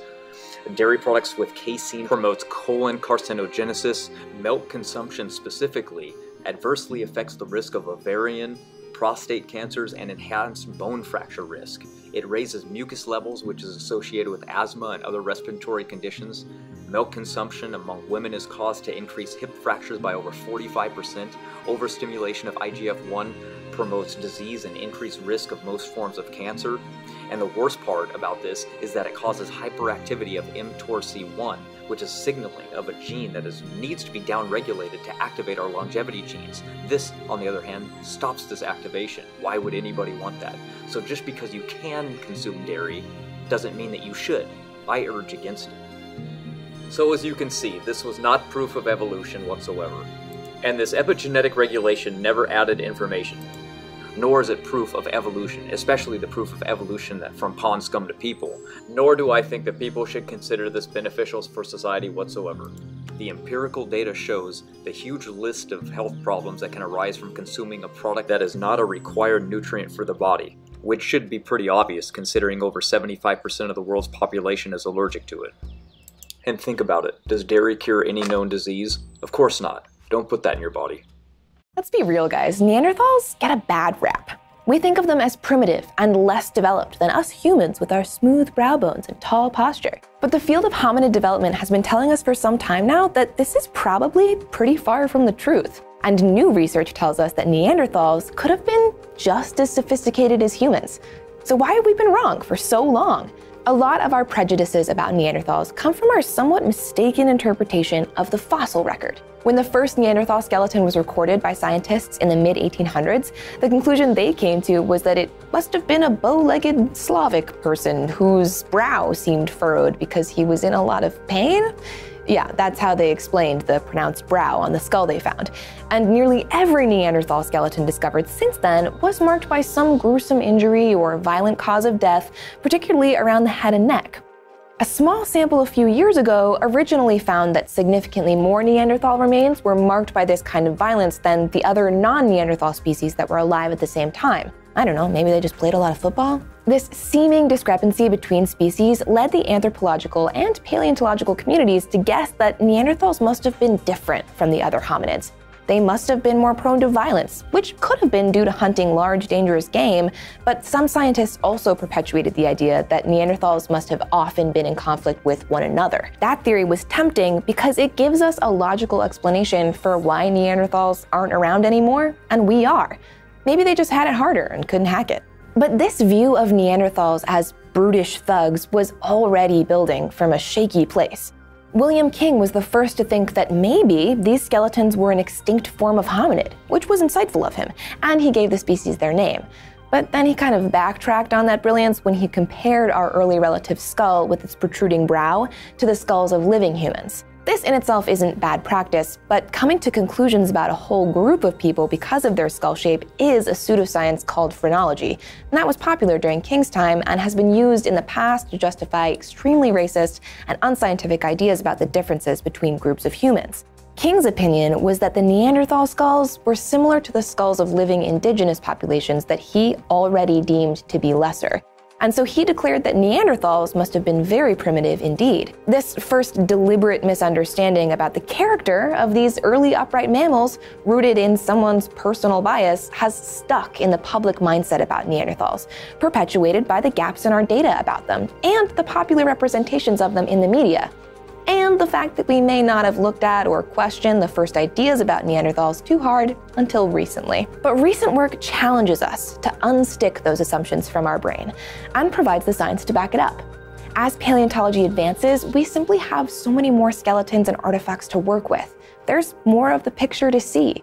And the more we see, the more we realize that our earlier ideas may have just been due to sampling bias. A new study, the largest of its kind to date, has looked at large samples of all kinds of early hominids and come to the conclusion that Neanderthals weren't special. They didn't experience that much more violence than any other early hominid. Life back then was pretty brutal for everyone. And this just adds to the chorus of evidence that's come out recently to combat the negative view of our departed cousins. Thought Neanderthals were just banging rocks together?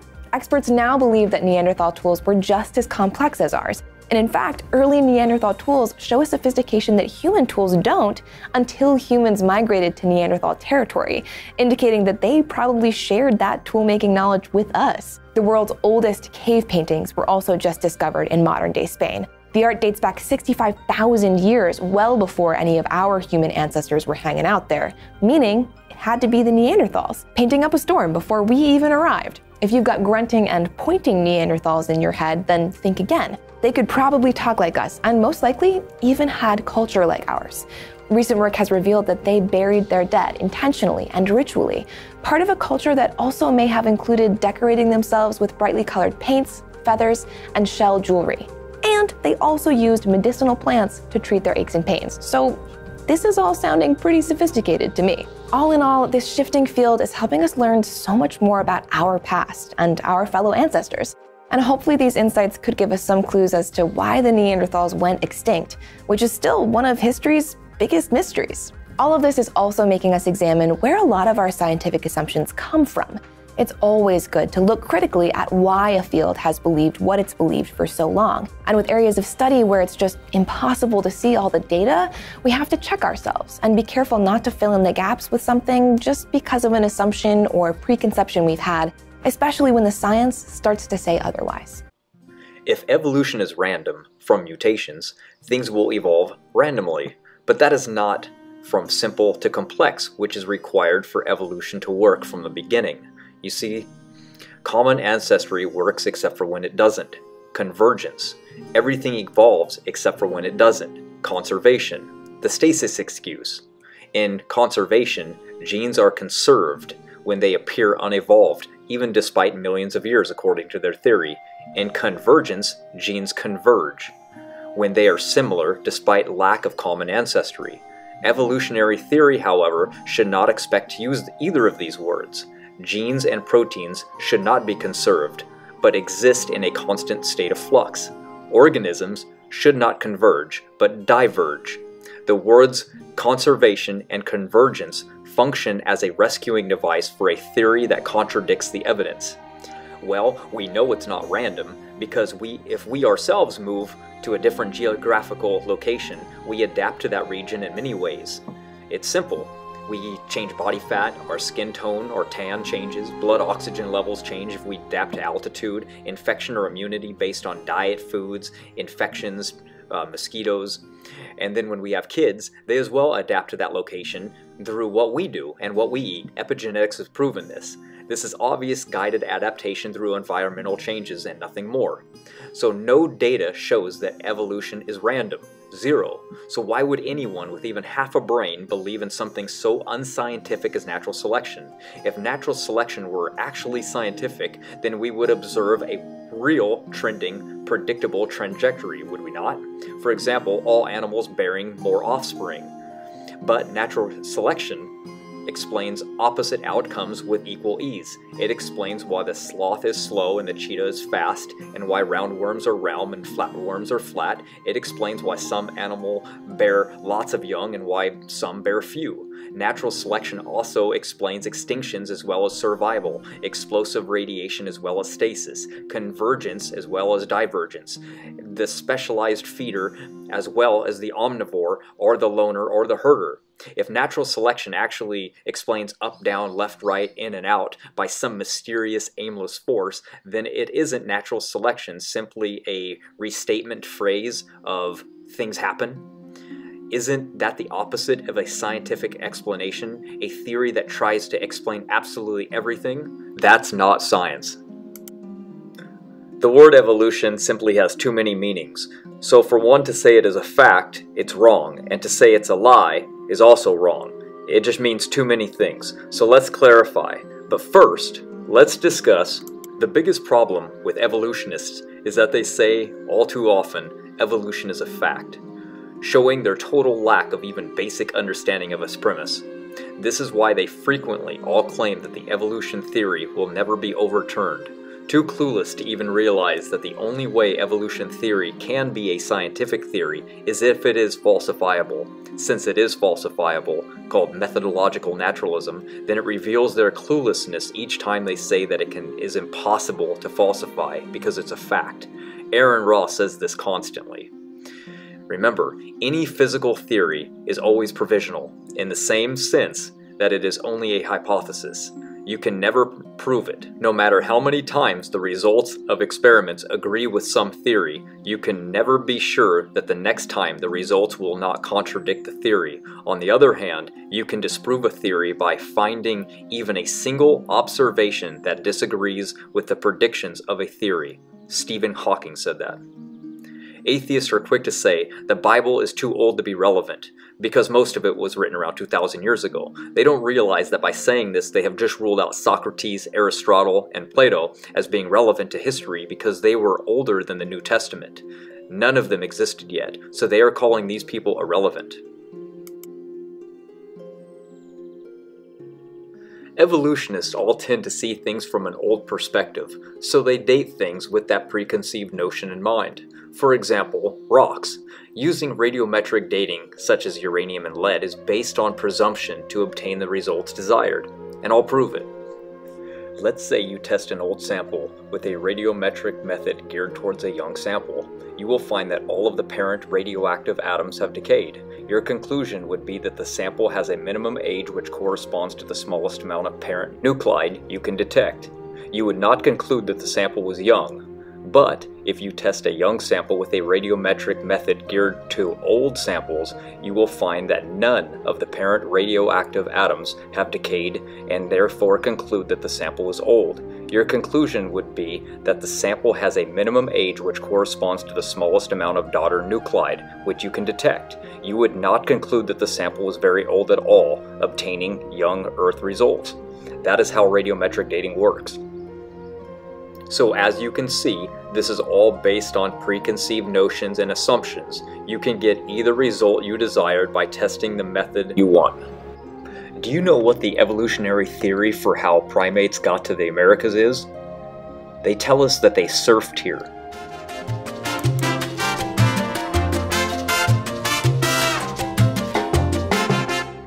I debate online all the time.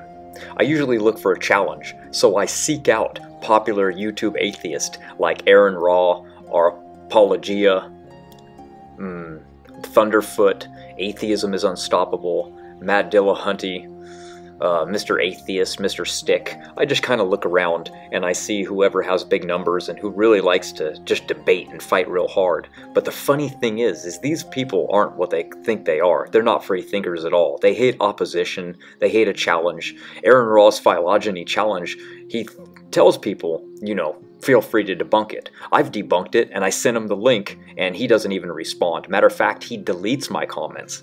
Like most of all these people do. Tony Reed, Poligula, all these guys just run constantly from me. And I have evidence to back that up because I knew that they were going to, so I started screenshotting this. And here's the evidence. Atheists are quick to say that 99% of all scientists believe in evolution. But is this number accurate? Actually, it's not even close. Brian Alters came up with that statistic back in 2007 during a petition called Project Steve in support of evolution. Only scientists named Steve were eligible to sign this. So yeah, that's going to be pretty accurate and not biased, huh? Anyway, shortly after, the AAAS passed another resolution supporting evolution and disregarding efforts to teach creationism in science classes. Stupidity really knows no bounds. Let's take a look at the real numbers, shall we? A 2015 study from Rice University found that scientists did have a tendency to be less religious than the general population, but they were not anywhere near 99%. The Rice University study found that Gaffney isn't alone, who was a biological teacher himself, saying that science and faith do not need to be at war. In the survey, 9,422 scientists in 8 regions around the world, they found only a minority believe that science and religion are in conflict, and more than half of the scientists in 4 of the regions self-identified as religious. This is the thing about abiogenesis, is that it's required by evolution as a starting point, and there's no way around this. Nick Madsky, an evolutionary biology professor, atheist, and evolutionist, has a lot of study and research into this. He chastises people who try to argue that abiogenesis is independent of evolution, or that you can get out of trying to answer the question of where life came from by simply saying that it isn't evolution. He says, it is. I've said it myself, and I really wish people would stop trying to weasel out of that question by pushing it off to some other discipline. It's extraordinary, but not crazy to suggest. You and I are descendants of Martians. So, we have a process by which we can prove that. That's what's so exciting. Prove that we're Bill, I want you to do that for all these young people. Prove that we're descendants from Martians. I can't prove that right now. Evolution was supposed to happen really fast in the beginning, creating all the diversity of life that we see today, and much more, which have gone extinct. Yet it's not fast at all when we put it to the test. I have to ask you, as a skeptic, what are the odds that all humans are 99.9% all related, just like the Bible says, and all from the Fertile Crescent, exactly like the Bible says. We have been genetically deteriorating since the fall of Adam, because sin brought death into the world, and rapid disease increase is evident, just like the Bible describes. And we can show with empirical evidence that there is both a fast mtDNA clock and a huge increase in diseases every single year. What are the odds that we're all frugivores, just like Genesis 1 says that God placed man into a garden and gave him every fruit-bearing tree to eat from? What are the odds that all obligate carnivores can live off of plants, just like the Bible says?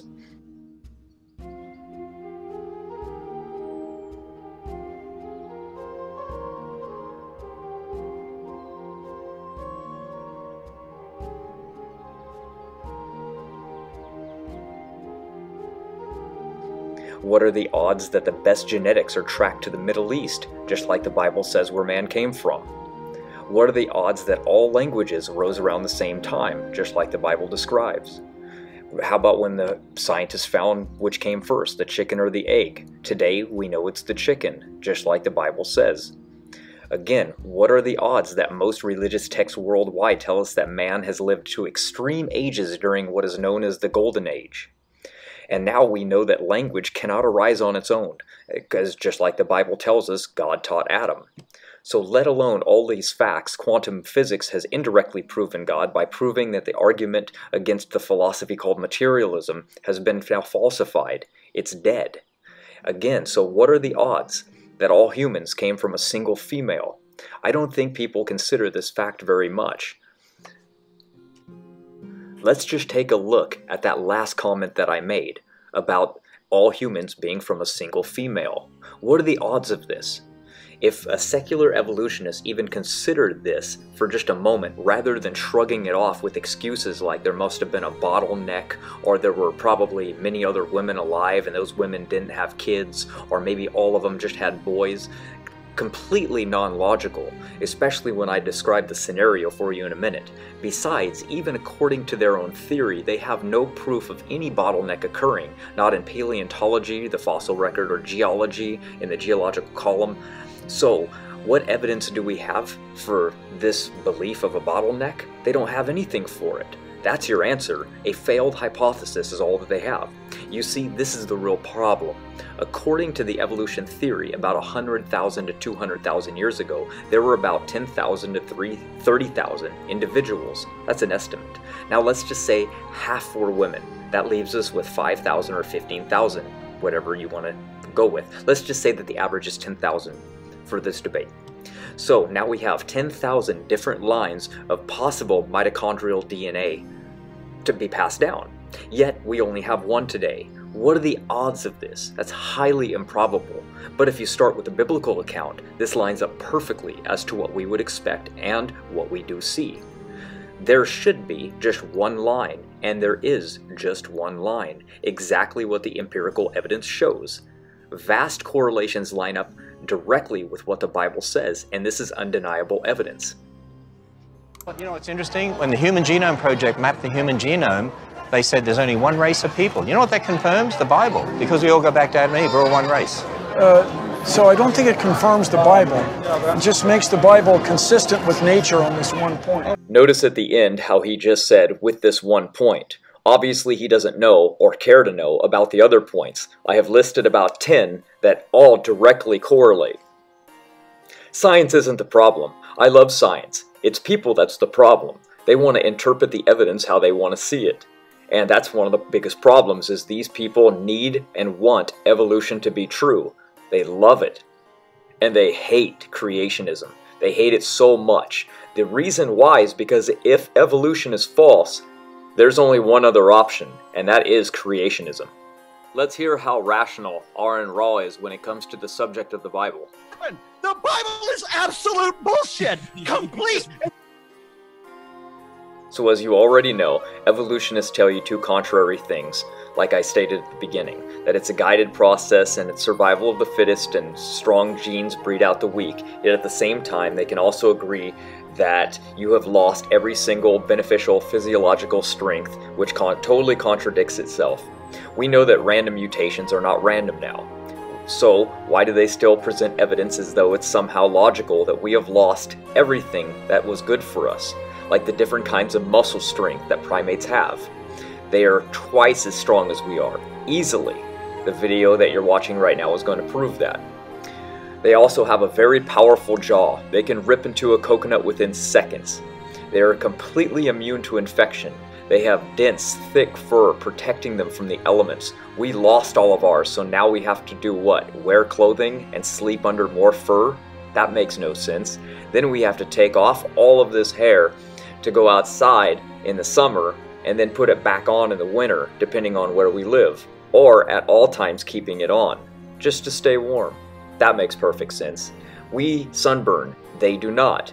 We get cancer, they do not. They have far better DNA methylation. They have far better vision and can see better colors for picking all kinds of fruits and flowers and fauna and vegetables. The Tamarin monkey alone eats more than 833 different plants from 167 different floral species, and never need glasses for failing eyesight. We cannot even walk without shoes because of our fragile feet and risk of infection or parasites. They have a very thick meninges, which is the layer around the brain protecting it. We humans have a very thin layer in comparison. They have far more nerve fibers than we do. They have no such thing as outdoor allergies in any primate species, yet humans have them all the time. They have far better hearing, as they have 3 bones in their inner ear that are housed within the skull outgrowth. They have far better bone density. They can fall down and nothing will break in their bodies unless it's from very high. They have 2 separate bones in their forearm and lower leg, giving them far more mobility than us. The ape's appendix is powerful for digesting cellulose. In humans it's worthless for that and merely a backup immune system. Humans have a greater susceptibility than other primates to most infectious disease, which can be easily explained by species-specific changes in immune signaling pathways. AIDS, malaria, and cancer kill millions of humans each year around the world, as where most non-human primates appear to be naturally protected against all of these diseases. If we were part of the primate species, we have failed. We use about 2 to 9% of our digestive ability in the colon, as where apes use about 30 to 60%. No matter how much sun they get, they can never get skin cancer. We humans get skin cancer very easily. That's right, everyone. We've lost every single beneficial physiological characteristics just so we can talk. How am I supposed to envision, even with pure imagination, that all of these beneficial traits just micro-evolved away into oblivion through time, all while the brain was randomly evolving slowly via mutations, trying to enhance? Come on, that's not logical in the least when you break it down. As for the so-called just 1% difference between apes and people, that's a perfect example of skewing the data. Get a female ape, have her hair styled, worked on her, put her in some long skinny dress, force her to wear some heels and walk, add some makeup and perfume, and then bring her to the prom. See how many guys are going to ask her to dance. Or try to get that ape girl on a blind date. Tell the prospective guy that you can't say too much about her, but she's only 1% different from the rest of the hot chicks he knows. Watch his reaction when he sees her. Evolution teaches you to drop common sense on the floor as soon as they give you another science fact. I don't have enough faith to believe that every single physiological benefit has micro-evolved into oblivion for no reason at all. So evolution isn't guided, yet it's predictable. But then if all evolution, therefore everything is predictable, yet falsifiable, they don't even realize they aren't being logical. So again, the evolutionist would first have to deny their own double standard theory of evolution, which states that evolution is a totally unguided process where mutations are random and things just need to survive, and yet at the same time it also means survival of the fittest, where only the strong survive and the strong genes breed out the weak, totally contradicting each other. It's shocking they don't see it. Look, this whole business about genetics can be easily solved and refuted with logic. The fuss over 1 or even 50% is not the issue. The matter comes down to this: would you let your daughter or sister have sex with an ape? Now, come on, be honest. You were probably grossed out by that, even a little, right? There lies your answer. There's something a whole order magnitude different between a human and an ape. We're not the same and not even remotely similar. Stop being crazy and stop listening to the so-called experts who want you to drop common sense, and I want you to be logical. Case closed. You are not an ape, and you're not even part ape. You are made in the image and the likeness of your creator. The obvious is stated in the way that we humans are, and looking specifically at the brain, a new discovery in the field of human brain microanatomy was recently made. Scientists discovered a nerve cell called a rosehip neuron. These cells comprise of about 10% of the neocortex, which is the area of the brain involved with higher order brain functioning such as sensory perception, hearing and seeing, language and cognition. It is unique to humans, and we are able to activate a unique set of genes in just that one type of brain cell. Secular scientists are unaware of the evolutionary origin of this and of the entire nervous system which they belong. The Life Science article even states that most physical parts of the brain are relatively unchanged over long expanses of geological time, an explanation which counters the origin of the brain evolving slowly over time, and also removes the fallacy of meat as the driving force of brain development. The discovery of the sophisticated rosehip neurons, unique to mankind, is just another example of the hand of our Creator. David Ussery, a biologist at Oak Ridge National Laboratory in Tennessee, and his collaborators compared 1,000 different genomes. They found trying to build relations for phylogenetic trees is a waste of time because genetically there is not enough shared information between all life. They state, there are different ways to have a core set of instructions, but of the 1,000 genomes available, not a single protein is conserved across all genomes. They've been telling us for decades now that humans come from a common ancestor.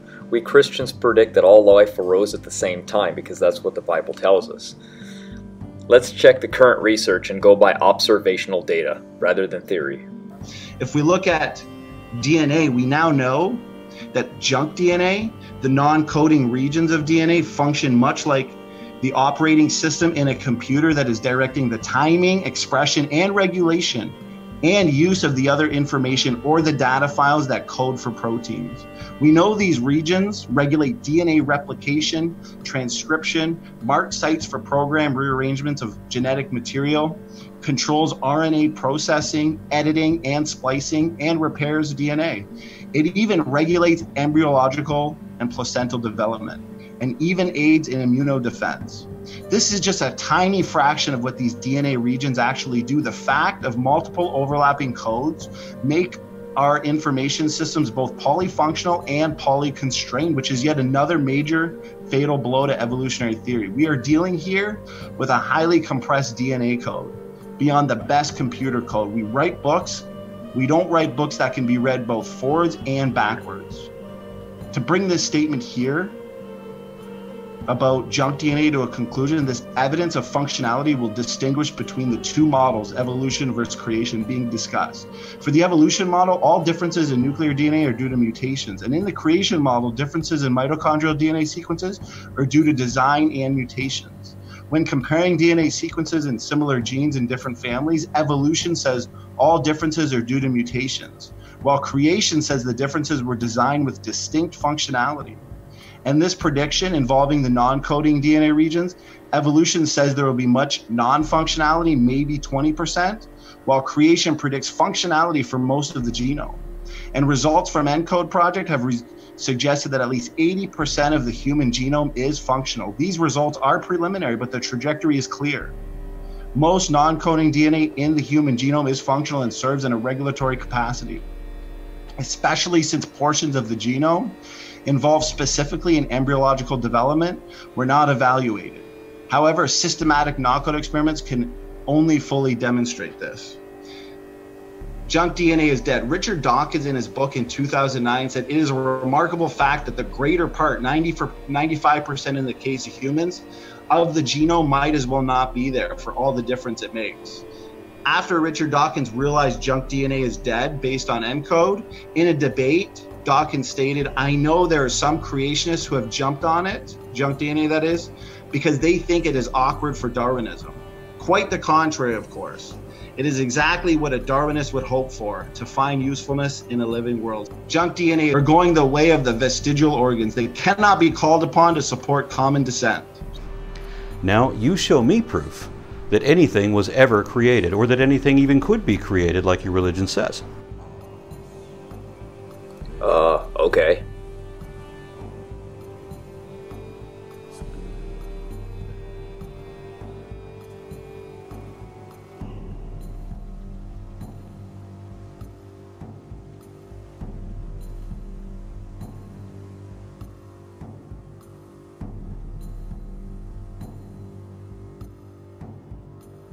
The 2018 gene research study looked through 5 million genetic imprints on 100,000 animal species throughout the world to find one of the most surprising discoveries about evolution to date, that they have all been wrong. Evolution predicted that everything evolved up from a single cell, yet this new research looked at a selected portion of DNA from 100,000 different species by hundreds of different researchers from around the world. They found a telltale sign showing that all animals emerged at about the same time. Not only that, the study also found, rather unexpectedly for evolutionists, that species have clear genetic boundaries and nothing much in between. They go on to say in the study that humans and animals arose at the same time and there are genetic boundaries. Thatcher goes on to say, if individuals are stars, then species are galaxies. They are compact clusters in the vastness of empty space. The absence of in-between species is something that also perplexed Darwin, he said. This massive genetic study, which reveals that all life on Earth, including animals, birds, insects, and humans, that all appeared at the same time, should be cause for concern for the evolutionist. Their rationalization and excuses will come soon, but even the researcher himself stated, "The conclusion is very surprising, and I fought against it as hard as I could." How does one explain that fact that 90% of all animal life, genetically speaking, is roughly the same age? Their answer? You guessed it. There must have been an environmental trauma causing a bottleneck that caused all living species to reduce to just a few living number of individual males and females to repopulate. Pfft, ridiculous. So what they're trying to tell you is that this so-called bottleneck, for it to occur, had to reduce all 100,000 different species that they tested to a single maternal lineage to replace all the others, to carry the entirety of the linked genome along, thereby resetting mitochondrial variation to 0. Does that sound logical at all? Even in their own peer-reviewed paper, they state that it's not logical. They say, based on contemporary mitochondrial sequence data alone, it is impossible to distinguish an organismal bottleneck from mitochondrial and Y chromosome specific lineage shortening, since both mechanisms make the same prediction of a uniform mitochondrial sequence in the past. So they know and say that they cannot know this, but they will tell you that it happened anyway and expect you just to believe it because. In conclusion, they don't have evidence for this so-called bottleneck. Not even their own fossil record shows any evidence of one. And their long time period is all extrapolated from an assumption that a common ancestor exists. They go on to say, for the planet's 7.6 billion people, 500 million house sparrows, and 100,000 sandpipers, genetic diversity is about the same. They would never submit to the actual evidence of the research, which shows that it's obvious that all life arose at the same time. As Kuhn points out, the unresolved arguments tend toward rhetoric. Like all scientists, they struggle to find an example or excuse to puzzle an explanation together before they commit corporate suicide for discovering evidence contrary to the evolutionary theory. They directly state, this study is one of the clearest, most data-rich, and general facts in all of evolution, that the existent population, no matter what the current size or similarity to fossils of any age, has expanded from mitochondrial uniformity. They even directly state that they use the fossil evidence of mammalian evolution in Africa theory to infer an old age of 100 to 200,000 years, based on nothing but assumption, and that sequence analysis has been interpreted to suggest that the last ice age created widespread conditions for a subsequent expansion. Because no actual evidence was seen for evolution, they just had to presume it happened and conclude this by stating, the vista of evolution is best seen from the passenger seat. Why? Because they have no direct access from the driver's seat to observe any evolution occurring at any time in any experiment under any condition. This study was just a perfect nail in the coffin for evolution. Their rescuing device excuses might be enough for the atheist, but it's not for the open-minded freethinker.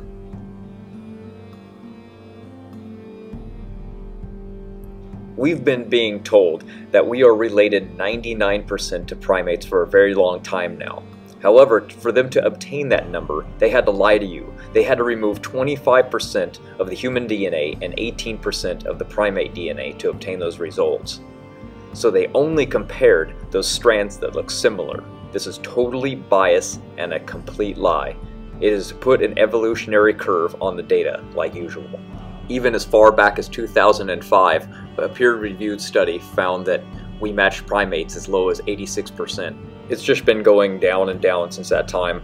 Right now we're around 55%. Evolutionists have said that if we do not match great apes more than other mammals, then the case for common ancestry is debunked and falsified. Guess what? We have more related to dogs, pigs, cats, and rodents than we do with primates. So not only have we falsified evolution through fast-ticking mitochondrial clocks, debunking junk DNA, there's no such thing as beneficial mutations, human language formation cannot arise on its own, but now genetic relation. It has been falsified. Evolution is through. Here is a real challenge for you, and it is one that can actually be tested, repeated, observed, and you cannot even pass my stage 1 challenge on it. And I know this for a fact because I've had conversations with you in the past where you've dodged, ducked, and even deleted comments about it. Luckily, I can prove it. They tell us that man grunted language into existence, but who are they? Scientists. That's right, not linguists who actually study and specialize in language for a living. So are you going to take some paleontologist, zoologist, or anthropologist theory for human language development from people who know nothing about it nor study it? That's not logical. So before I get into why it's impossible developmentally, neurologically, mathematically, and statistically that language cannot arise on its own, ask yourself, why would man even wait hundreds of thousands of years before using the same skills of today to record history? Speech is a fundamental part of evolution. Even Darwin himself said speech is 95% plus of what lifts man above animals. So no one can say that language has nothing to do with evolution. It most certainly does. And linguistics requires intelligence. Where did that come from? Language as a code only comes from intelligence. What I have noticed from studying stochastic models is that human language could not have arose on its own, and the numbers required for it to have don't come even close to telling the real story. I'm not talking about communication. I am specifically talking about human language. Keep this in mind. Epoch 1 has nothing whatsoever to do with geology, paleontology, or time. It is a period used to denote the transition from a non-language, Epoch 0, to language, Epoch 1. An epoch is a period that represents a state. Epoch 0 has no grammar, and therefore no language. Epoch 1 is the first use of grammar, and accordingly the use of first language. The period between Epoch 0 and 1 is not a day, a week, or a year. It is any period of time. It is the gradations which require for the transition between the states. That is why it's called an epoch and not a year. After reviewing all possible stochastic models associated with the age of complexity restraints of human language acquisition, it is clear that there were not enough people and that human mental development could never have allowed humans to invent language. These models are what helped me determine this information to be a fact that no evolutionary theory nor debate can get around. I will get into more detail, but for now I think the first important lesson is on the Markov process. It's far more important to help you understand how this process can be used to show transitions between states from no language to language, which are epochs. Now, draw two circles side by side. In the left bubble, put the letter A. In the right bubble, put the letter B. Your bubbles represent states, state A and B. If we further define these states, we can say that state A represents an epoch of no language and state B represents an epoch of language. We begin with our entire population of the world in bubble A. They can only move to bubble B if they can pass the burdens associated with the age of complexity constraints, which are based on more than 250 years of medical, psychiatric, and linguistic observations. At Epoch 0, there aren't enough people in bubble A to overcome the burdens that move people to bubble B, and this number is not even remotely close. There are a lot of definitions in math associated with the full explanation, which I will elaborate a little bit on. But I do not want this to be boring or get lost on you. So, in a nutshell, It is a population problem where language cannot arise on its own. There weren't enough people at Epoch 0 to overcome the burden of the constraints, and the people don't get to graduate to Bubble B for free. They would have to overcome and pass the constraints. If there weren't enough people to overcome the burden at Epoch 0, then language is not a byproduct of nature. If language is not a byproduct of nature, then language came from somewhere else.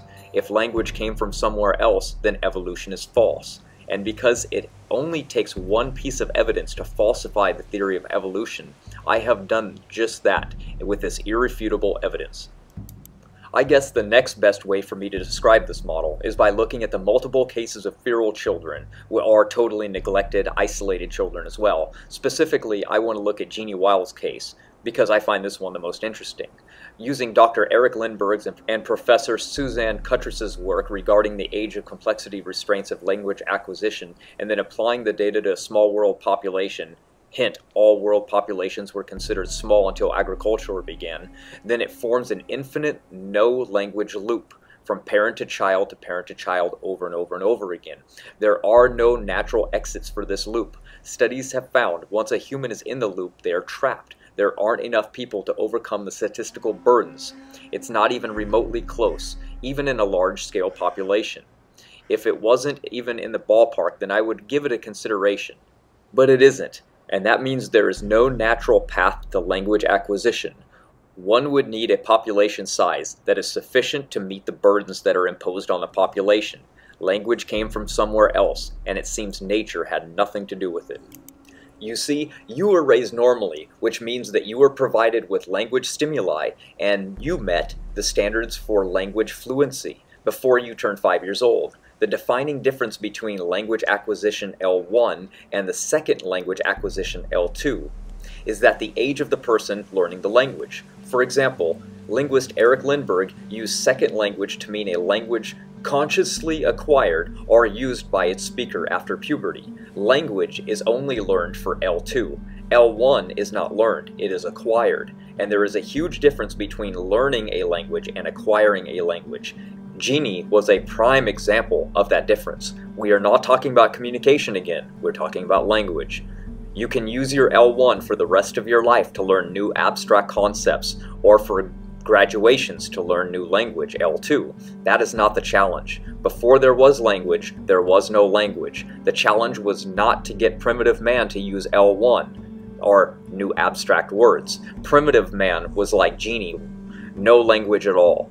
She had no L1, nor did primitive man. Dr. Eric's challenge would have been to create grammar, because none existed. You can't compare primitive man challenges to your ability to use your L1 to learn new abstract things. I have noticed that from all the research that abstract words cannot be learned after puberty because abstract concepts cannot be understood or learned. That information I have gathered comes from the work of Dr. Lindbergh and his book Biological Foundations of Language, and more than 250 years of medical observations into all these studies have proven what I'm talking to you about. Let's say today you wanted to prove that human language can evolve and that it can form from nothing. What you would have to do is take every human being in the world and put them together. Now take everybody over the age of 13 and remove them. Now you're left with the people that have the ability to learn human language, because anybody after that age cannot grasp and learn the abstract concepts to learn language. So wolves do not have a language. They have primitive communication skills. Fish do not have language. They also have primitive communication skills. No professional linguist would say that wolves or fish have a language. To classify as a language, grammar must be present. Wolves and dolphins, for example, have no grammar. Even my friend's bird, who can pronounce words, again has no language. Only humans have grammar.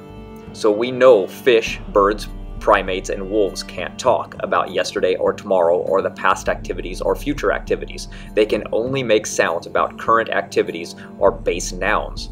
Only human children possess the ability to learn grammar for L1. Adults can then take their knowledge of L1 and use translations to learn L2. But no language-deprived adult can ever learn grammar without L1. If a person has been deprived of language from the age of 13 years of life, then it's over. Another study has found that anatomically speaking, macaques are perfectly well equipped for human-like speech, even compared with a human. When stimulated, monkey voices sound flat and gravelly, but the words are clear and comprehensible. Then why can't they speak? Because their brains are not the same as ours. We were created different and in the image of God, and God taught Adam. And all of the observational research that exists just helps prove this point. This is a fact. Since observations and study began in 1644, not a single case of a child over the age of 13 has ever been able to learn language. And that is not based on some creationism or religious belief. This is all based off medical observation over the past 250 plus years, based on all accepted criteria for falsifying evolution theory by professional scientists. This problem meets that criteria, because for evolution to be true, there had to be a natural path to everything that all species possess. Knowing all of this, imagine now the idea that propagates today, that all humans unconnected worldwide all managed to form language independently and roughly all at the same time without knowledge from one another. As is obvious now, that theory is obsolete. Even more puzzling for evolutionary theory, Beth Shapiro of the University of California, Santa Cruz uncovered evidence and states that the huge variation in plants and animal genomes is linked neither to the complexity of the organism nor the number of genes that are encoded by those genomes. Clearly from the evidence, genetics exhibits none of Darwin's infamous slight successive changes. Science has some catching up with the movies, Shapiro laments. The de-extinction craze is busted. The creation event in the Bible is very vague. It goes into no specific details of it actually, just vague, simple comments. For example, there's zero mention for how animals were created. It was written for anyone to understand. It's not a science book. It was written so children could understand it because we are his children. Besides, it makes a whole lot more sense that nothing exploded, or that some form of magnetism must have been existing that caused everything to explode, which completely ignores physics like the law of angular momentum. Then, pure chaos formed order and laws out of nowhere for no reason. And then these elements from the Big Bang then randomly formed biological elements which decided they needed to evolve, ignoring irreducible complexity restraints. Then this puddle of only left-handed amino acids, which to form require a no-oxygen environment to assemble in the first place, are unfortunately on a planet full of oxygen. Yet there cannot be oxygen because it takes fungi to make oxygen, but fungi cannot live without oxygen. Then these lucky amino acids that defy all known laws mutated, forming all life that we see today, from just a simple single cell. Yet not a single experiment can even force fast-living bacteria, or anything for that matter, to do even a single stage of that imaginary process, even when being under forced laboratory-controlled experiments. An experiment that has blasted akin to 1.5 million years of human evolution timescale has proven that evolution from bacteria to any other form of life is a fairy tale myth. Yet we are told ancient bacteria used mutations to build newly added information constantly, which allowed them to diversify to all the life that we see today. Come on, that is pure faith-based. The boundaries of information to code for the genes that are selected for are only found in subsequent generations. It cannot code for anything else that wasn't already there. Thus, the evolutionist must invoke mutations for all evolution from soup to man to occur. We know this is pure faith, with not a single observable study ever done or witnessed. Think about it. How come every time a living fossil has ever been found, no proof of evolution has ever taken place? Ever.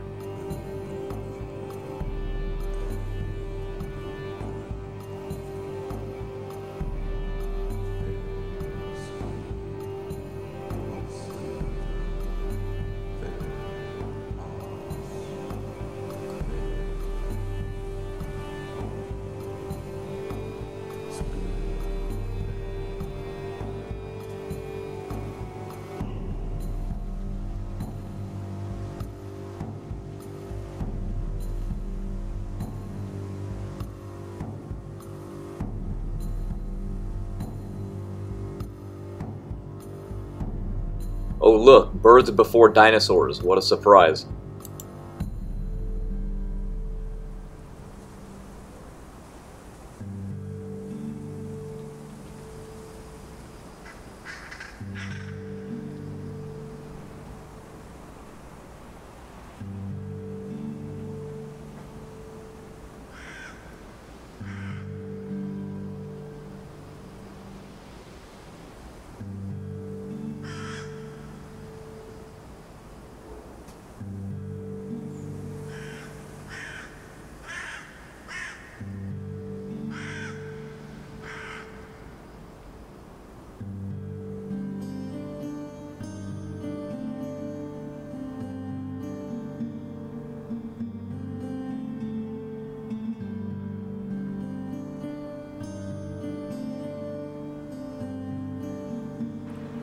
Christianity may be divided by many topics, but all of them agree on one thing: creation.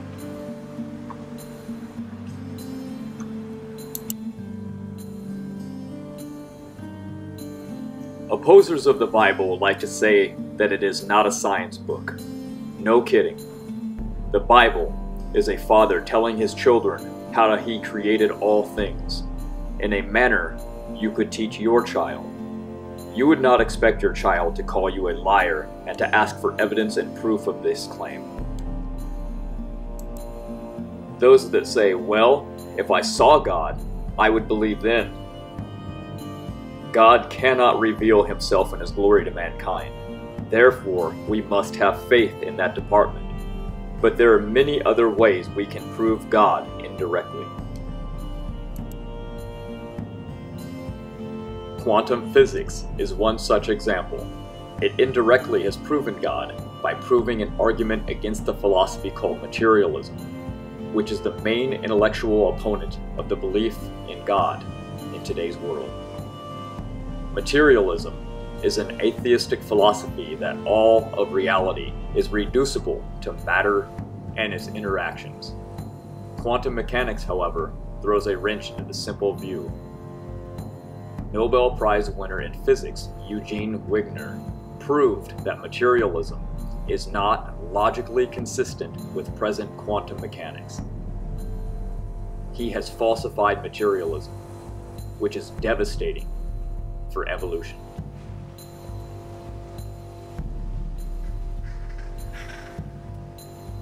We have also found evidence that the universe did have a beginning.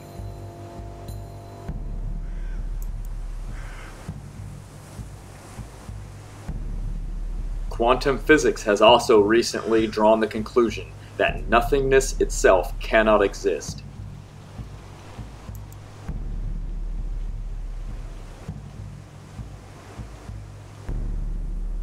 The theory of Earth's early atmosphere had no oxygen was wrong.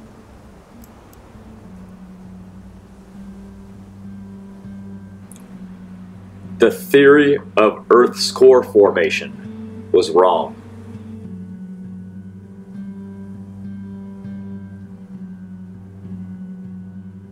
The theory that life arose slowly and independently was wrong.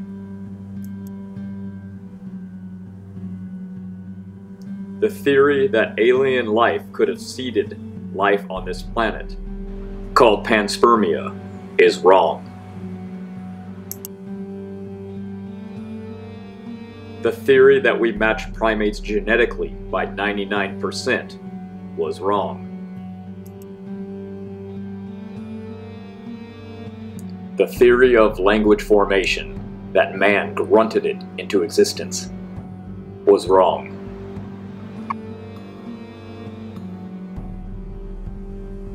The mathematical possibility of life arising was concluded through probability.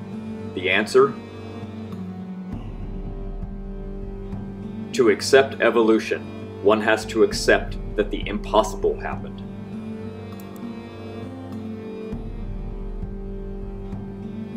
So when someone says that evolution is a fact, remind them it cannot be a fact, because the only way evolution theory can be a scientific theory is if it is falsifiable. Since it is falsifiable, called methodological naturalism, then that proves it is not a fact. It is a theory, and it only takes one piece of evidence to falsify a theory, and I have supplied more than enough for that.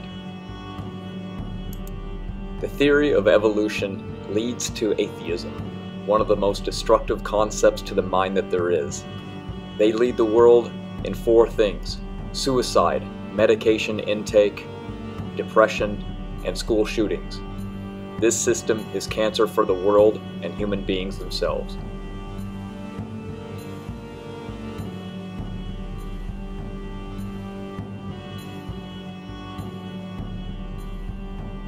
Guys, pardon my offensive exterior. Let's go ahead and talk about 10 things I hate about God. I hate the Christian God, the Judeo-Christian God of the Bible. Jacqueline Glenn hates God. It's obvious by your actions. Even if there was a God, I would tell him to And if there is a God, him. I hate you, you son of a I despise you so.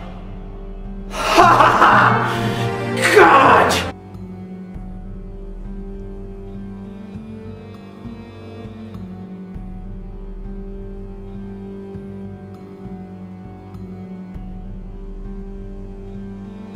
I've got my atheist badge. Let's do some good. As religious door knockers always travel in twos, I thought I'd drag along my director, Craig Mill. We follow the teachings of a man named Charles Darwin, who's an evolutionary biologist, and he brought an amazing message to the world. For example, did you know your relatives were monkeys? Did you know that when you die, your body just decomposes into the earth and nothing happens? There's no soul, there's no heaven, God is meaningless. Richard Dawkins.